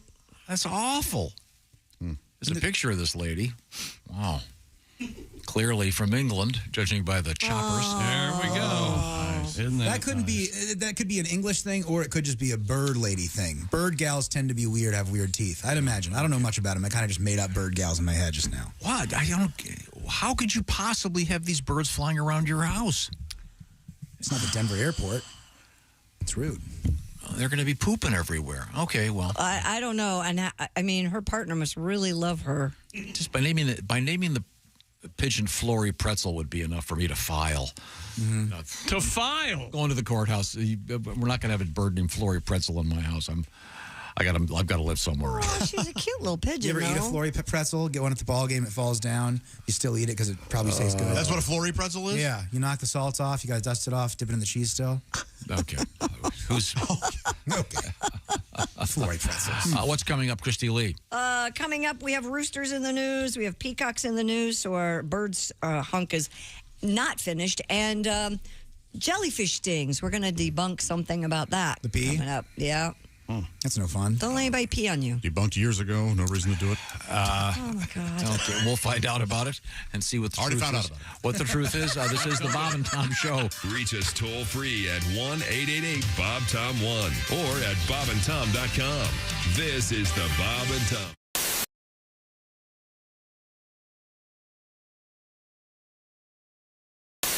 Larry, the cable guy. Larry, good morning. It's good to see you. But I got to tell you, I had a horrible nightmare.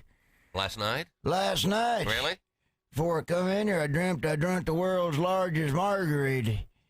And woke up this morning, there was salt on the toilet lid. Thank God I didn't eat the worm in there, I'll tell you that much.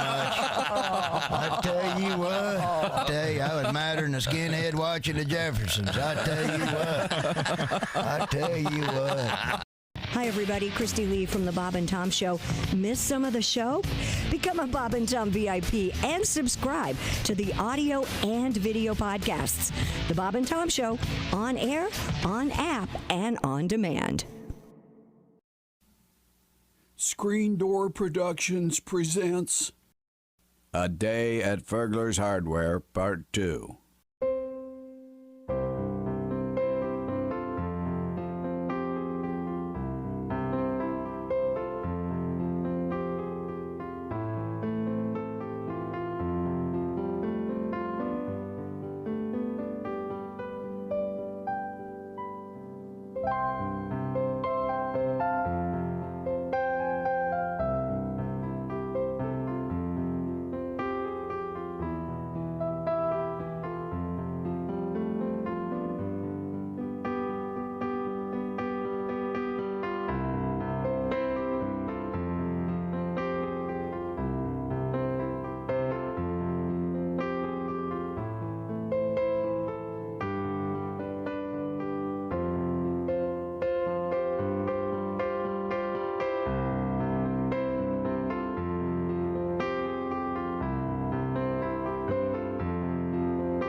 You don't say we didn't warn you. I'm warning you, don't do that. There's laughter ahead. I should be having a better time if this is a party. This is Bob and Tom Radio. Time now for great moments in NFL history. The year 1976. The place, Miami, Florida. It was Super Bowl 10, and America was celebrating her bicentennial. The national anthem that year was performed by famous blind entertainer Tom Sullivan. Let's listen to this rare recording of his pre-game performance. Oh, say, can you see? Mr. Sullivan, What? you're not on the microphone. Take 3 steps forward. Oh, okay. It's just. Oh. By the dawn's early light.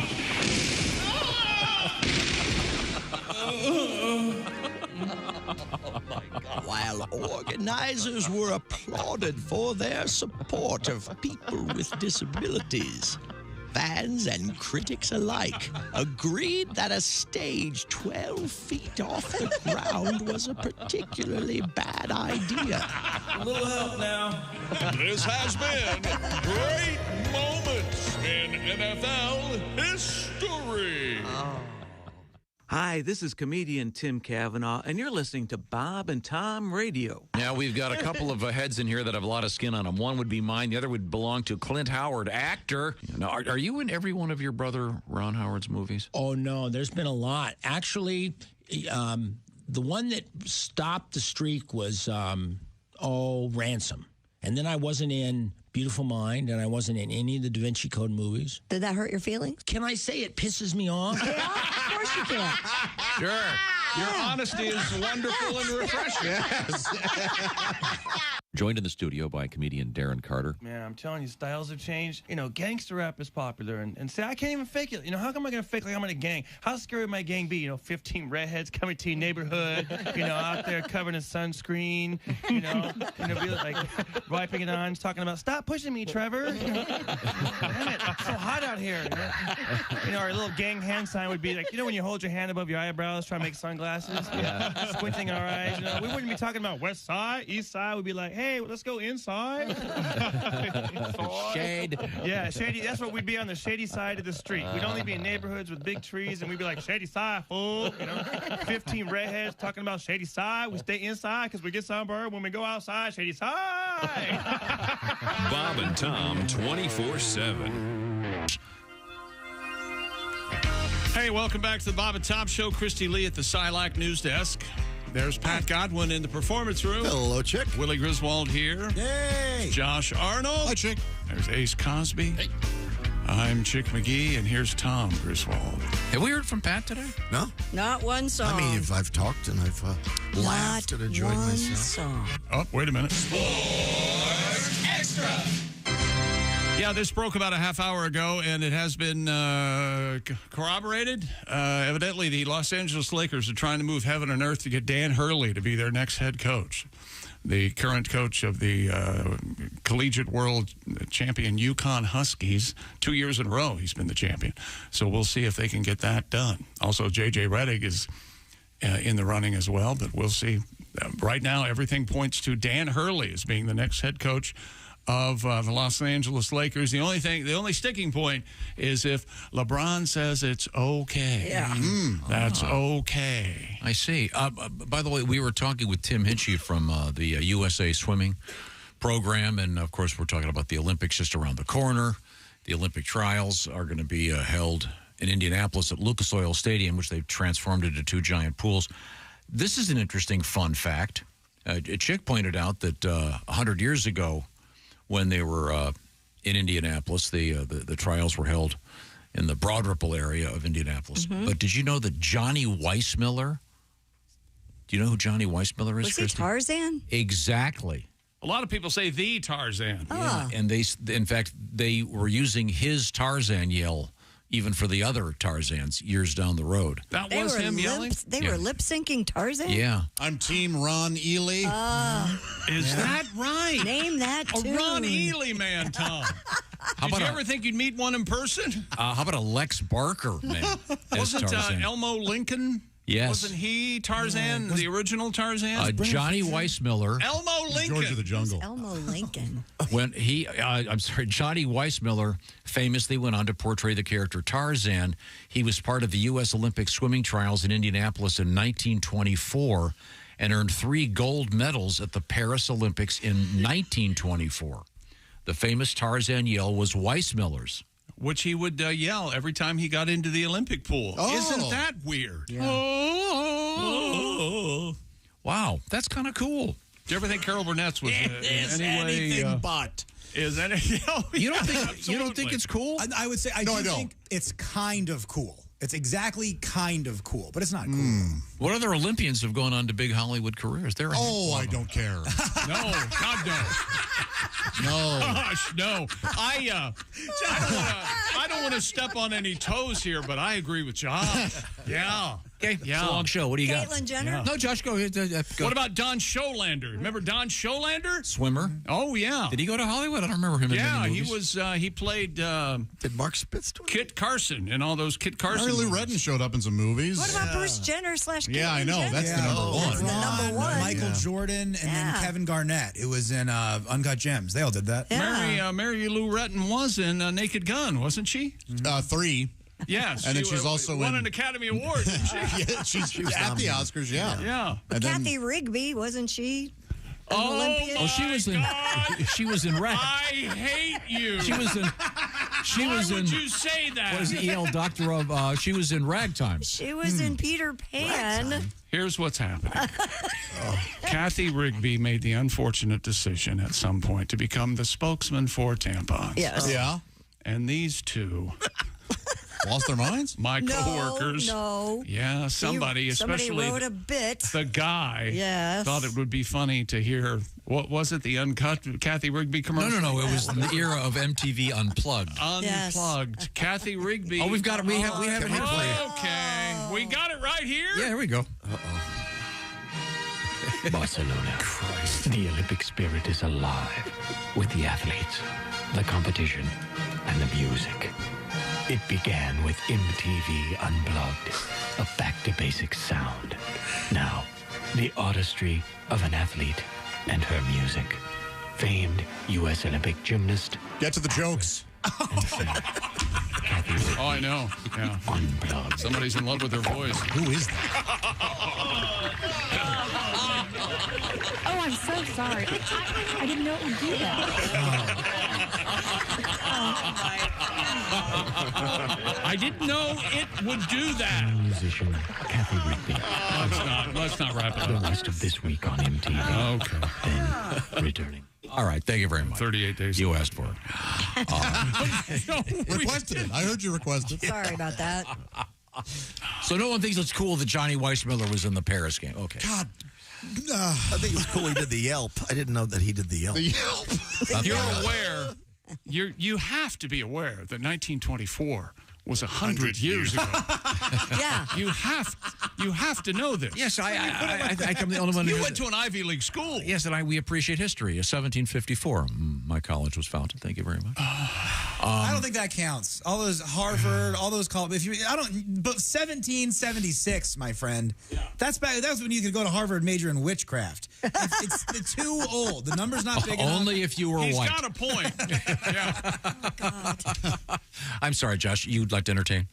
What's that? You have something you want to entertain with? What do you mean? Oh, you said that bit setup was too long. That's not fair. But just because you do something so crappy and boring doesn't mean you can just go, oh, but what do you have? Yeah. It doesn't erase the fact it was crappy. I could vomit onto the microphone and be better than Johnny Wuss gives a... I've got something. Ready? Who doesn't like this?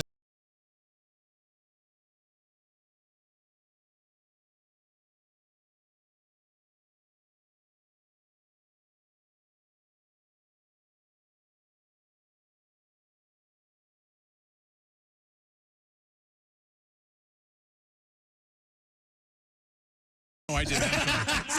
You're right. Yeah, we're stuck. I busted and we are stuck. There, listening library. We're stuck now. You went back to your old disc jockey days. I did. This is Okay, I'm playing a song. All right, I can go. Hey, baby, what's going on? See you later. You're texting somebody. All right. Hey, Pat, you have a song for us today? This is a perfect environment to do the song in right now. I enjoyed what you said earlier in the week about the aardvark and the men's equivalent of flashing a you-know-what for a woman. I thought that was a real funny topic. So do you have a song for us I on do that? indeed. Do you want to? Hello, Aardvark. Yes, That's I'd what love you to had hear said it. for- So this is the male version of shooting a beaver. Sure. Exactly. Little flash. I'm going commando on a lark. No more underwear after dark. I didn't know my zipper was down at the park until an old lady remarked, "Hello, Aardvark." It was after dark. Little call and response there. It was after dark. It was after dark. At the park. It was at the park. Zipper down. Hello, Aardvark. Hello, Aardvark. They didn't know it was just Aardvark. Put on her glasses and was quite surprised to see an aardvark hanging out with one eye. One eye, one eye, one eye. He says, wait a minute, that's no aardvark. Wiener dog, a baby shark. Oh, I can't believe I said, hello, aardvark. It was after dark. After dark. He says, is that you, Clark? Is that you, Clark?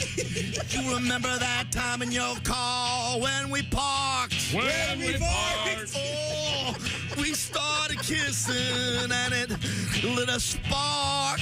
She pulled my zipper down. Hello, Aardvark. Hello, Aardvark. Goodbye, pants. Hello, Aardvark. Johnny Weissmuller had an aardvark. That was a small one. That's why he swims so fast. Rudderless as it were. Yeah. Well, thank you very much, Pat. And hello, Aardvark. What do you got coming up, Christy? Coming up, we're going to talk about a peacock on the loose, a rooster that was kidnapped, jellyfish stings, MDMA, Molly, whatever you want to call it in the news. I call it a fun time. Okay. A little ecstasy. I call it hello, And a widow adds fun to the word funeral. We'll talk about that. It's about time. Okay. It's supposed to be sad. Right now, I want to talk about something that'll make everybody happy. A great grill out with the Weber Searwood Pellet Grill. This is one of the great items available from the Weber Grill, folks. You can find all the details at Weber.com. You can smoke, roast, and sear with the Weber Searwood Pellet Grill, all on the same grill. Go from low and slow, smoke boost mode, 180 degrees, all the way up to high heat sear at 600 degrees. Also, it's got a full great sear zone, so you can put more food on the flame, and the food will look as good as it tastes. By the way, this grill is hot in 15 minutes. Cleanup is extra easy.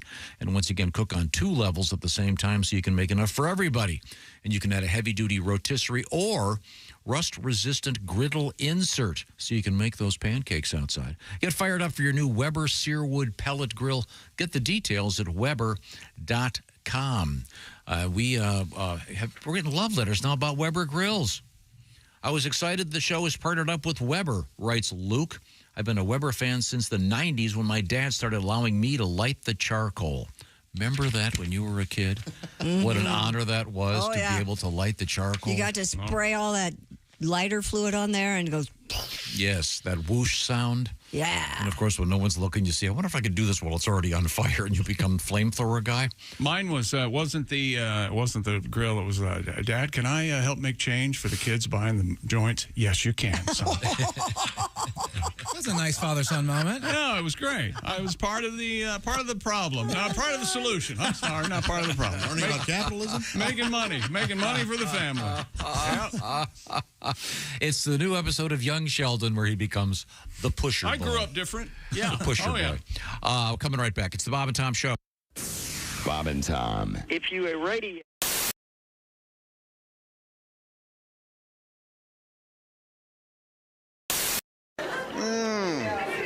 It's literally just water.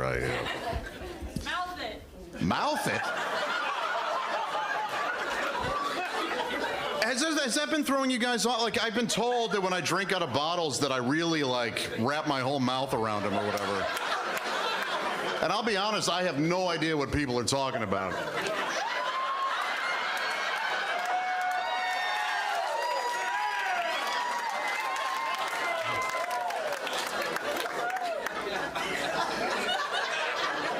How we doing, fellas?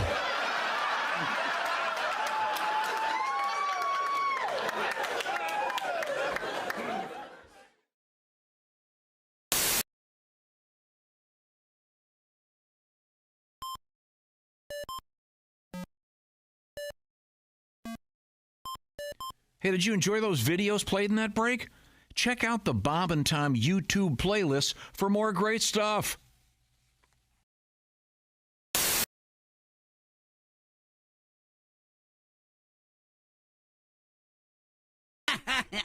Hey, Bob and Tom Show USA. Indianapolis Motor Speedway. Larry King. Wow. Larry. Nice to see you. Let me sit down here. Ouch, my back. Wow. Sorry. Oh, I'm sorry. Wow. Hey, you know you're giving off a weird vibe when the Walmart greeter tells you to pound sand up your butt.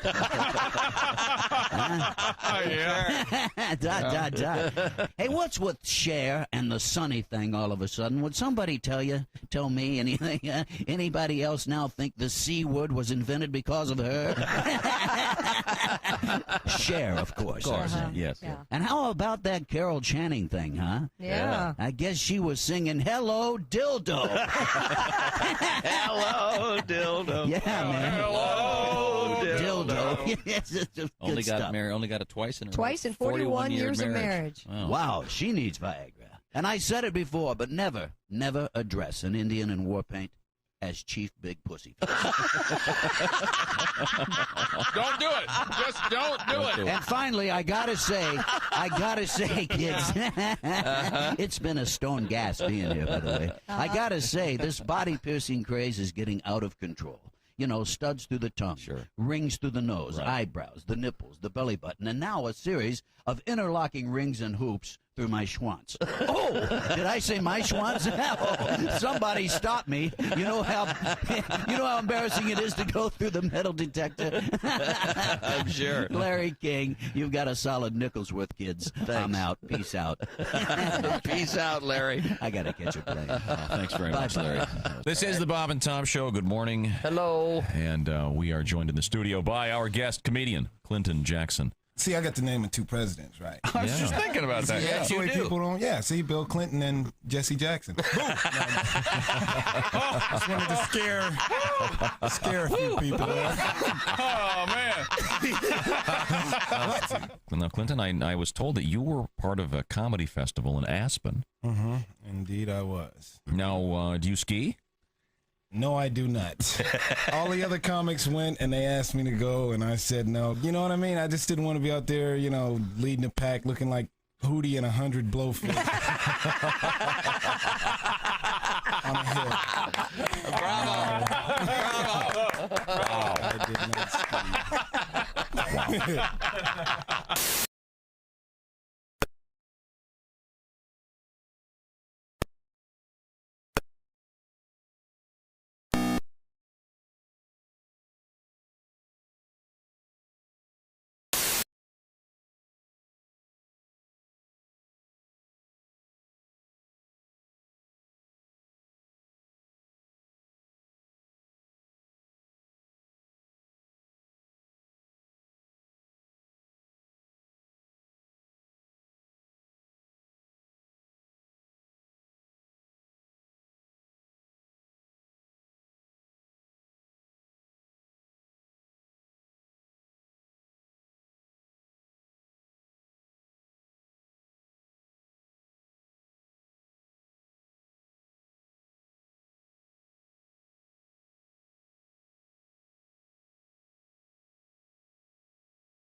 That's the way it works, pal.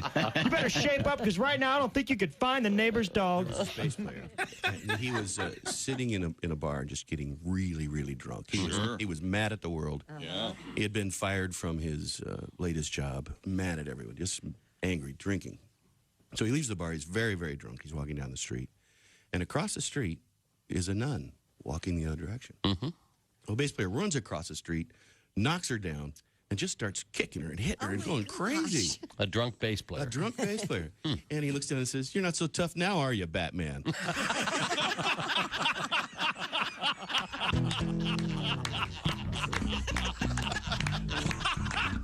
is why we get mail. That's it for our show. Bass Talk. This is Bob and Tom 24/7.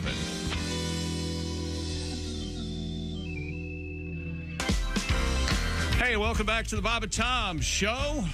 We're all here. Tom's here, being curious as always. We're all kind of sick to death of it, but here he is now. Speak for yourself, A. Oh my God. Well, let's see. I got a little Tom speak for you over here. If you'd put your phone down for a second. Okay. Let's see. Grandma lying dead in her casket.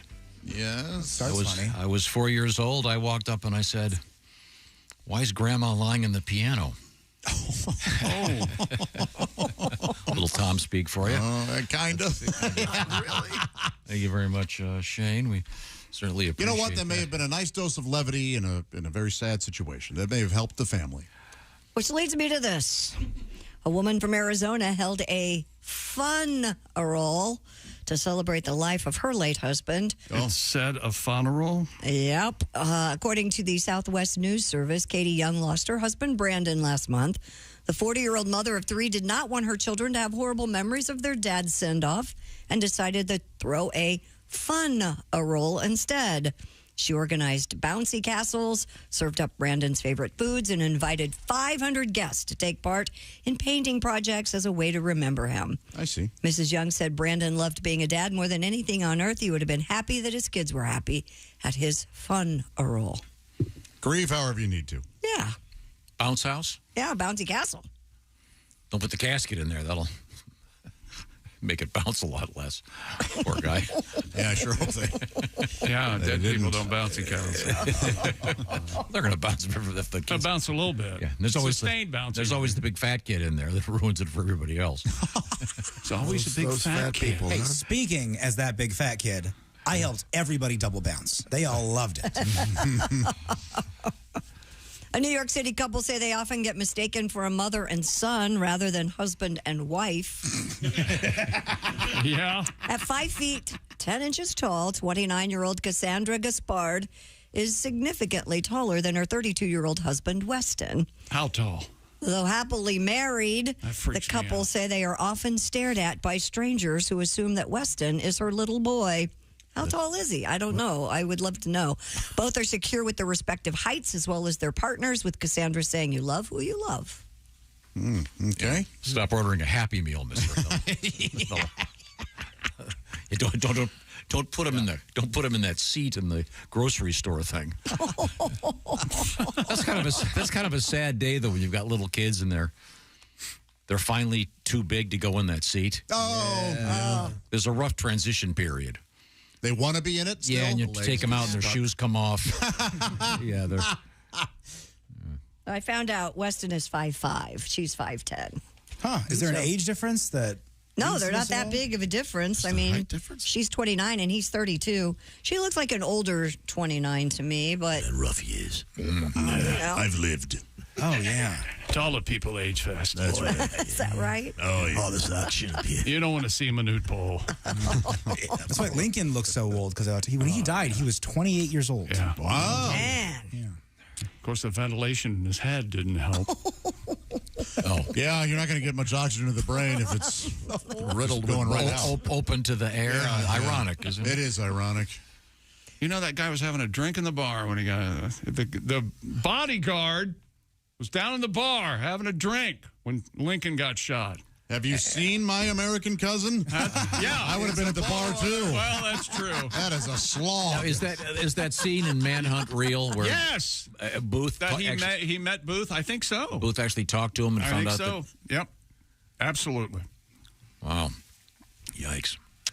Pop stars Dua Lipa and Taylor Swift have inspired thousands of baby names in 2024. Recent data suggests more baby girls in the UK are being named after pop stars. Dua? Yeah.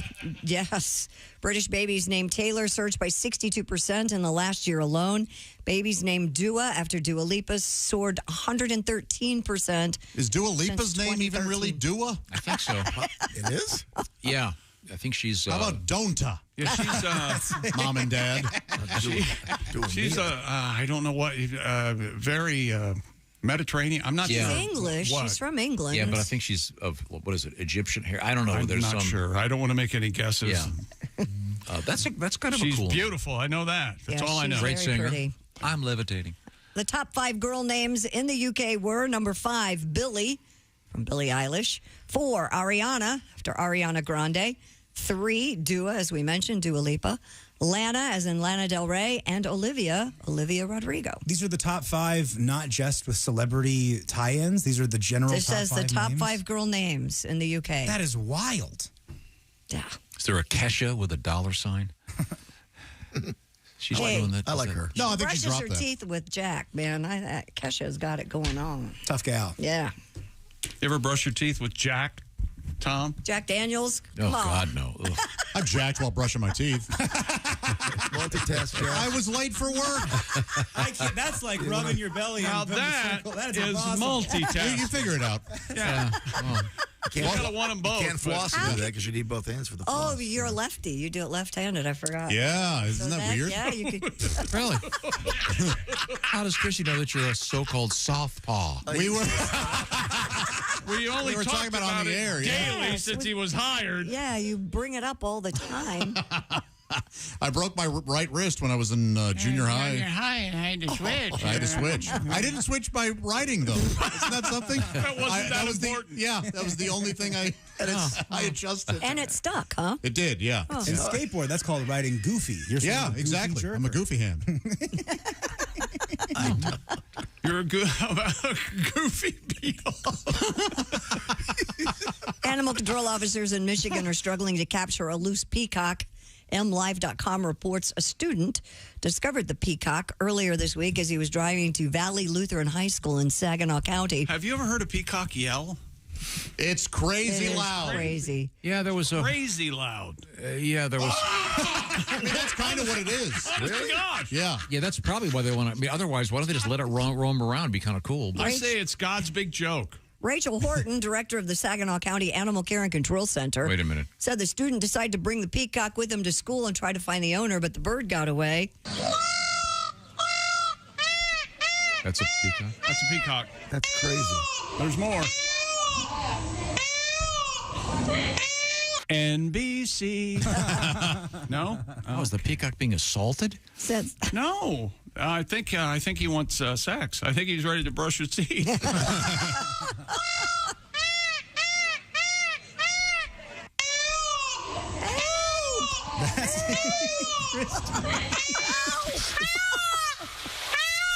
All right. Only 8 seconds. They saw themselves in the mirror. Peacock has gotten away and eluded capture multiple times. They're now seeking donations to buy a $150 animal capture net. You think this is something they would already have on hand? Who is this? They have a The blow gun? The Animal Care and Control Center in Saginaw I'm not County. giving you money for the tools you should have. Right? Come on. Hey, we're with the fire department. You mind pitching in with the hoses? We're looking for $5 a foot. Yeah. If you can do anything at all, that would really help. I mean, if you went into your Well, back, if you want your house to burn, it's up to you. if you went into your backyard, you got a bird feeder, right? I do. If you saw a peacock, wouldn't you think that was great? Yeah, I'd be amazed. Yeah. That one's gargling. They're hungry. Yes. And I would assume that it got loose from some sort of exhibit nearby or something. I mean, aren't they in the wild somewhere? They have to be. Yeah, they must be somewhere. I just don't know where they're indigenous to. Do you think NBC did the thing where they actually had a live peacock at one of their, when they roll out the new shows for the fall season, when they used to do that? Oh, that'd be funny. They would have to have a peacock at some point, a real live peacock, you would think. Not since the great MGM maulings. that really ruined bringing the actual animals to. MGM muddied the waters for that. And the peacock is the male. And the peahen is the female. Oh, I thought it also started with a C. Oh. No, dear, it doesn't. That'd be really problematic. That would be. That would be a problem. What is the female peacock? Peahen. It's a peahen. Did you just say that? Yeah. Okay. So that's that. So sorry. Glad we figured Or that is out. it Oh, sorry. World just keeps spinning. could be a peafowl? Good thing this committee's here to figure it out together. Authorities in Louisiana are searching for the owner of a rooster that apparently was kidnapped. St. Mary Parish Sheriff's Office said the unusual saga began when a young boy ran away from home and was soon found and picked up by a sheriff's deputy. However, the deputy soon discovered the boy had an unlikely companion in his backpack, a rooster that apparently did not belong to him. Wow, I wonder if he was going to kill it. The sheriff's office quipped. I don't know if he'd come to snuff the rooster or. Very nice. Little Alice in Chains for that ass. Quipped that not only do they have a mystery on their hands, but also a rooster who they have named Old Foghorn. He's being held in Patterson Animal Control while waiting to be claimed. Oh. So if you're missing a rooster in Louisiana, check out St. Mary Parish Sheriff's Office. They may have it. So this little kid he's on his way to wherever, He was running away. Running away with a rooster. Maybe he was an enterprising young kid, wanted to take it to a cockfight and make some money. Yeah. Oh. What do you think he was? Why would he take the rooster? I to get eat it. it? Maybe he went, boy, You see something out there, you go, give me that thing. Let me take it with me. I get myself a hen. I got a chicken factory. He may have been entrepreneurial. You just see something fun out there. You go, let me take that home, see what happens. Did you ever do a runaway from home thing? Did you ever? No, that wasn't me. That was mainly Lucy and Charlie. I never ran away. Okay. I just kind of kept my head down, kept it moving. Okay. All right. Did you ever run away, Josh? Yeah, I packed my backpack. Packed it up? And my parents were like, okay, we'll see you. Really? They really were. I packed and I went out and I sat on the porch for a little bit. Then I was like, you know what? They think I'm bluffing here. This is ridiculous. I'll show them. And I walked around the block, just went right back in the house and unpacked. They didn't say anything. Did you take any sustenance with you? Did you get like a can of beans? It was just like a change of clothes. Comic book. I'll show them. Did you do the thing you didn't do with the stick? What's that called? Not a hobo. A bindle? No. A bindle? Yeah, I did not have the bindle. Yeah, the stick, the handkerchief with your stuff in it on a stick. My parents called me. I don't know. I used to always, I'm going to call the child services.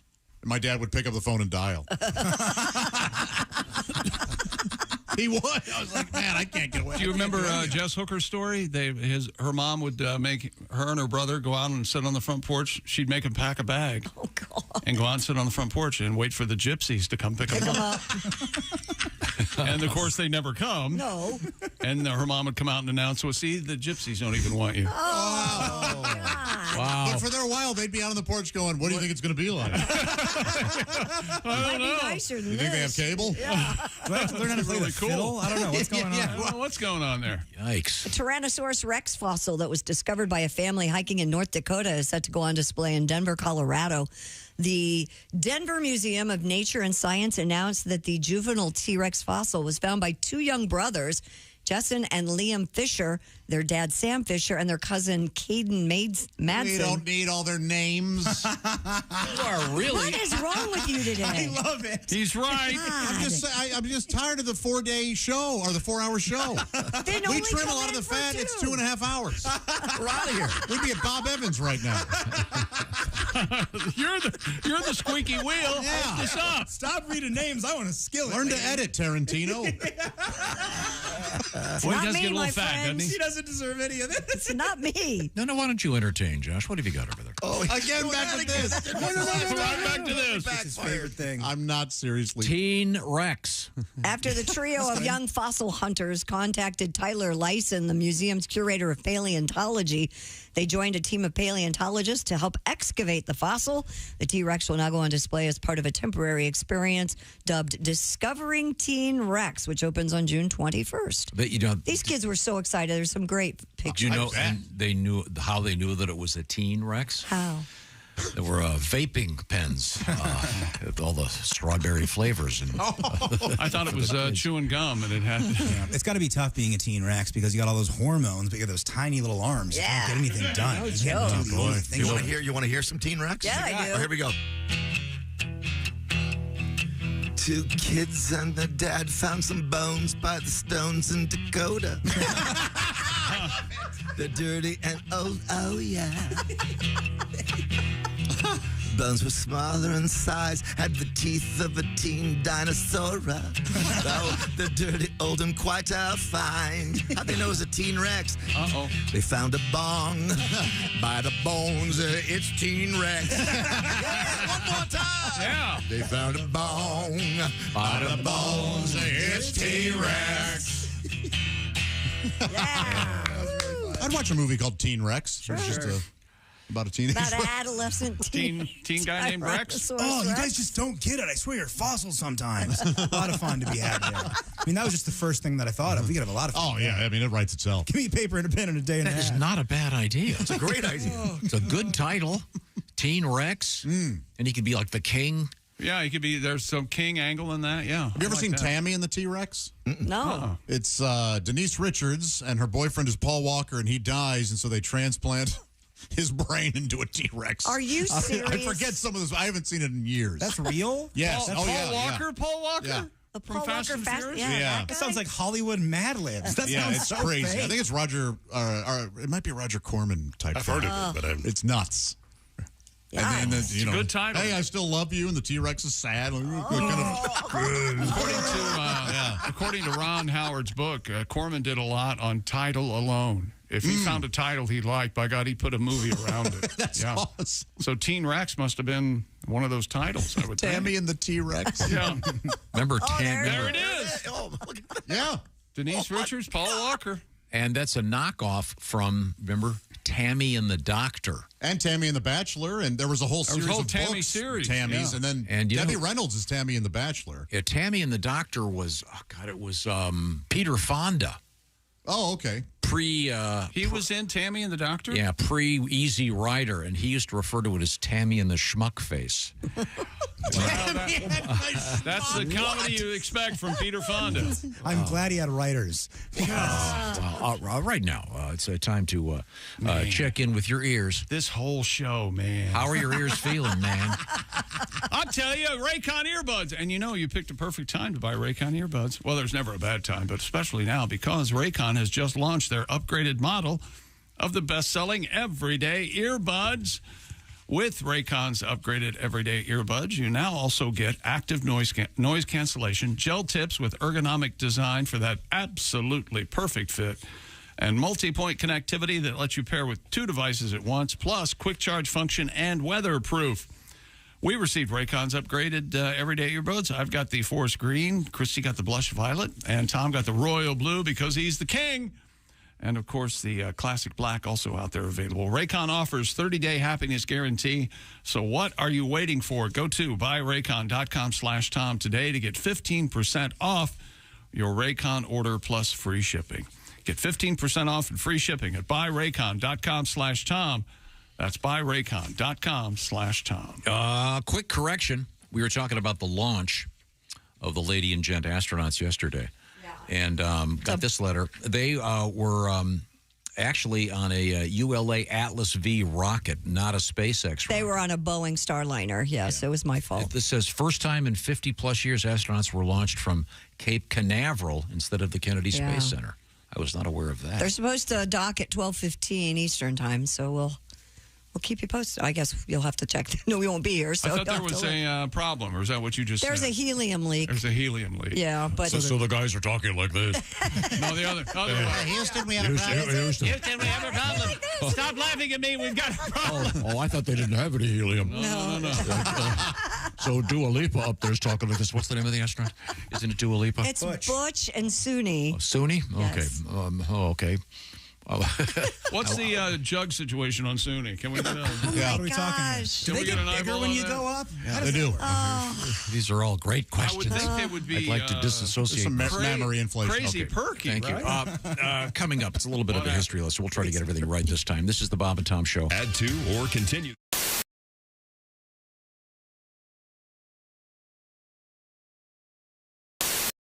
Hi, this is Chick McGee from the Bob and Tom Show. Miss some of the show? Become a Bob and Tom VIP and subscribe to the audio and video podcast. The Bob and Tom Show, on air, on app, and on demand. Okay. Hey, Peter. Hey, Bob. What are you doing out here? Same thing you're doing. Got a light?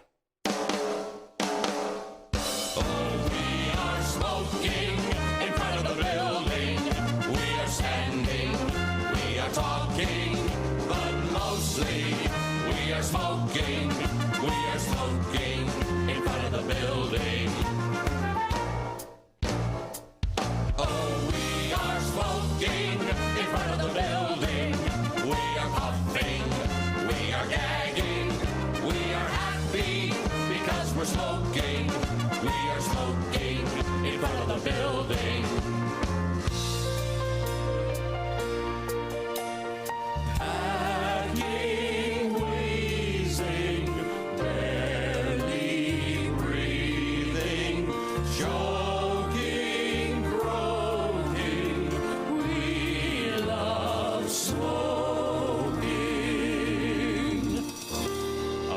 girl from another office.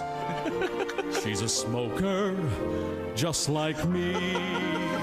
Now we're dating, and we're smoking. We're smoking in front of the building. We are smoking in front of the building, and we smell like we've been camping. It could be raining, it could be snowing, but we're smoking in front of the building.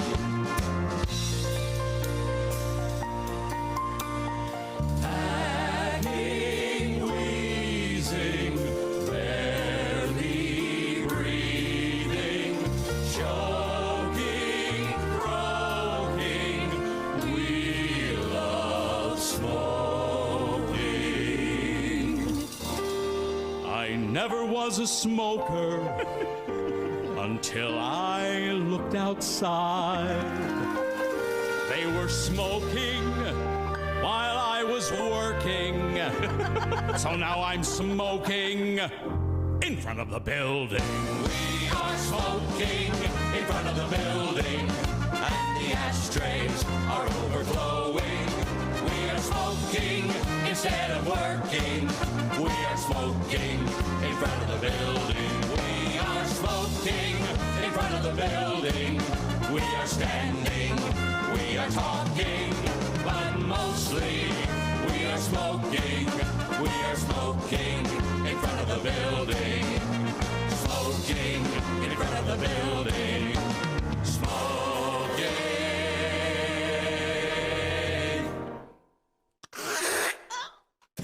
Oh, God. In front of the building. Beautifully done. Where was the end? Screw it. Bravo.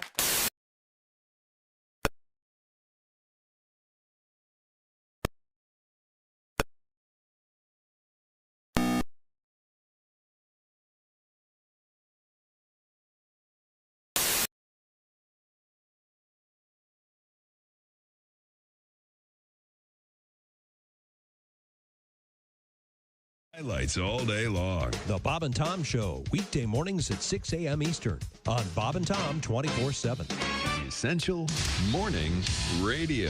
All day and all night. This is Bob and Tom Radio. Frigamall Broadcasting presents another Bob and Tom Olympic moment in history. The year was 1912. The place, Hocker on Rhine, Germany. After several complaints about unsanitary conditions from competitors in a sledding event, it was determined that some of the participants were unaware of the precise nature of a particular event. Once the officials removed all the phlegm balls from the course and explained that the name of the event was pronounced luge and not loogie, the competition continued without any further problems. Ironically, the eventual winner of the luge event was an Austrian named Karl Boogermeister. He took the gold medal by a narrow margin over Norwegian athlete who was disqualified. This has been another Bob and Tom Olympic moment in history. Good morning, sunshine. Bob and Tom Radio. Comedian Dan St. Paul is here with us. You know, bowling was an Olympic sport this last year? Yeah, I saw that. Bowling, Olympic, aren't we deviating from the ancient Greeks just a Sure tad we are. now? Oh, I mean, yeah. The javelin, the discus, but no one ever said, Ulysses, Telemachus, put on your shirts, it's league night. Who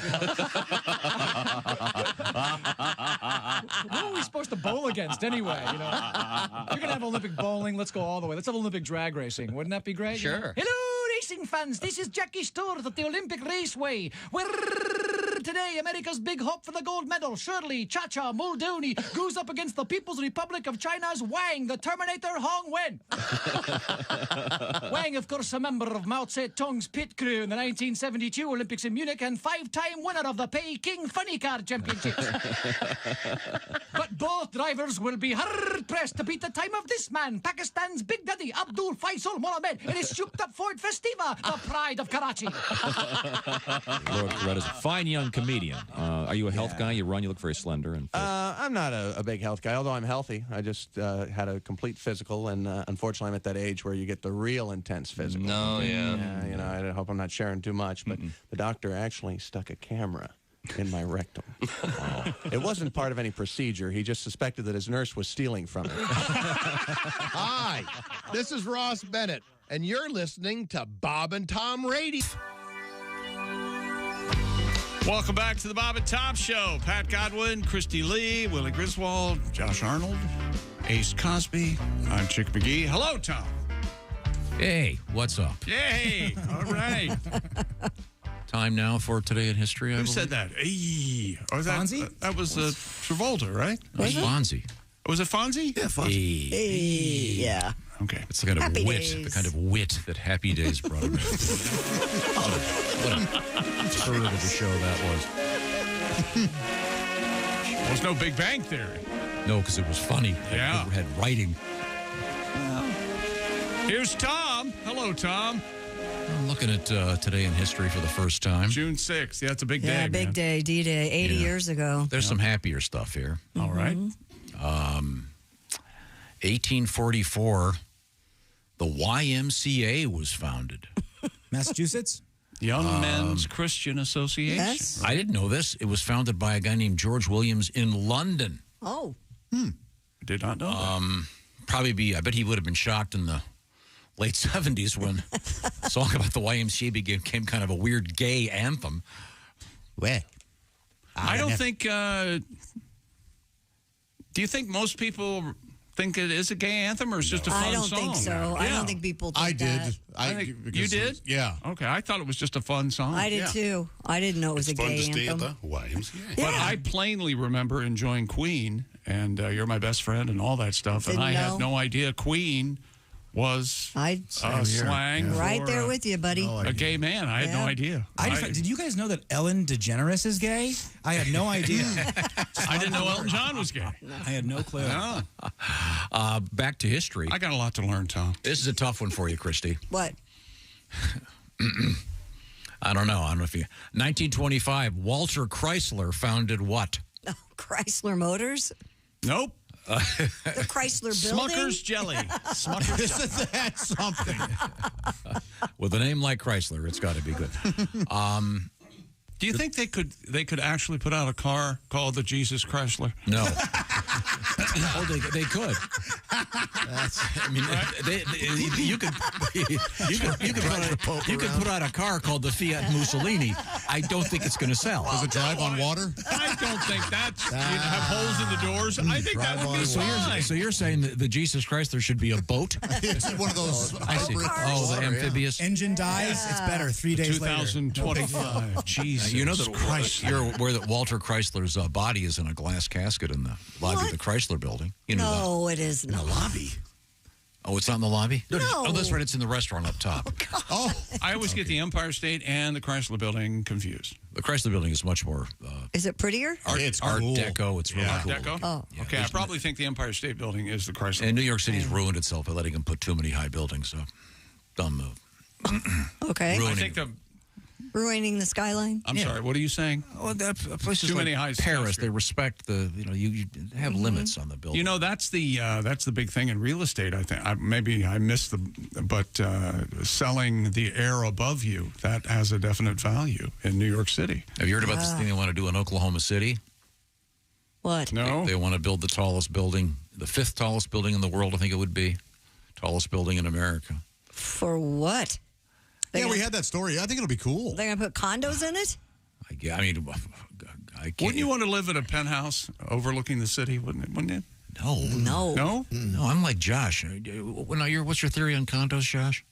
They confuse me. Here I am sitting in what I think is a house. I walk outside and go, oh, what the hell's this? That's an apartment complex. Yeah. Where's my lawn? I don't get it.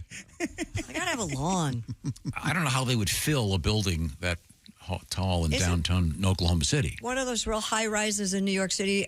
Right now, people are complaining because the elevators aren't working and they are abandoning this huge, beautiful new building because of the problems that it has. I don't know. You stop piling people up on each other. You don't have to do that to rats. They get more ratty. Is there anything worse, Josh, than being ratty? More ratty. Piling them all up together. You're right. 1971, the final episode of The Ed Sullivan Show. Those were the days.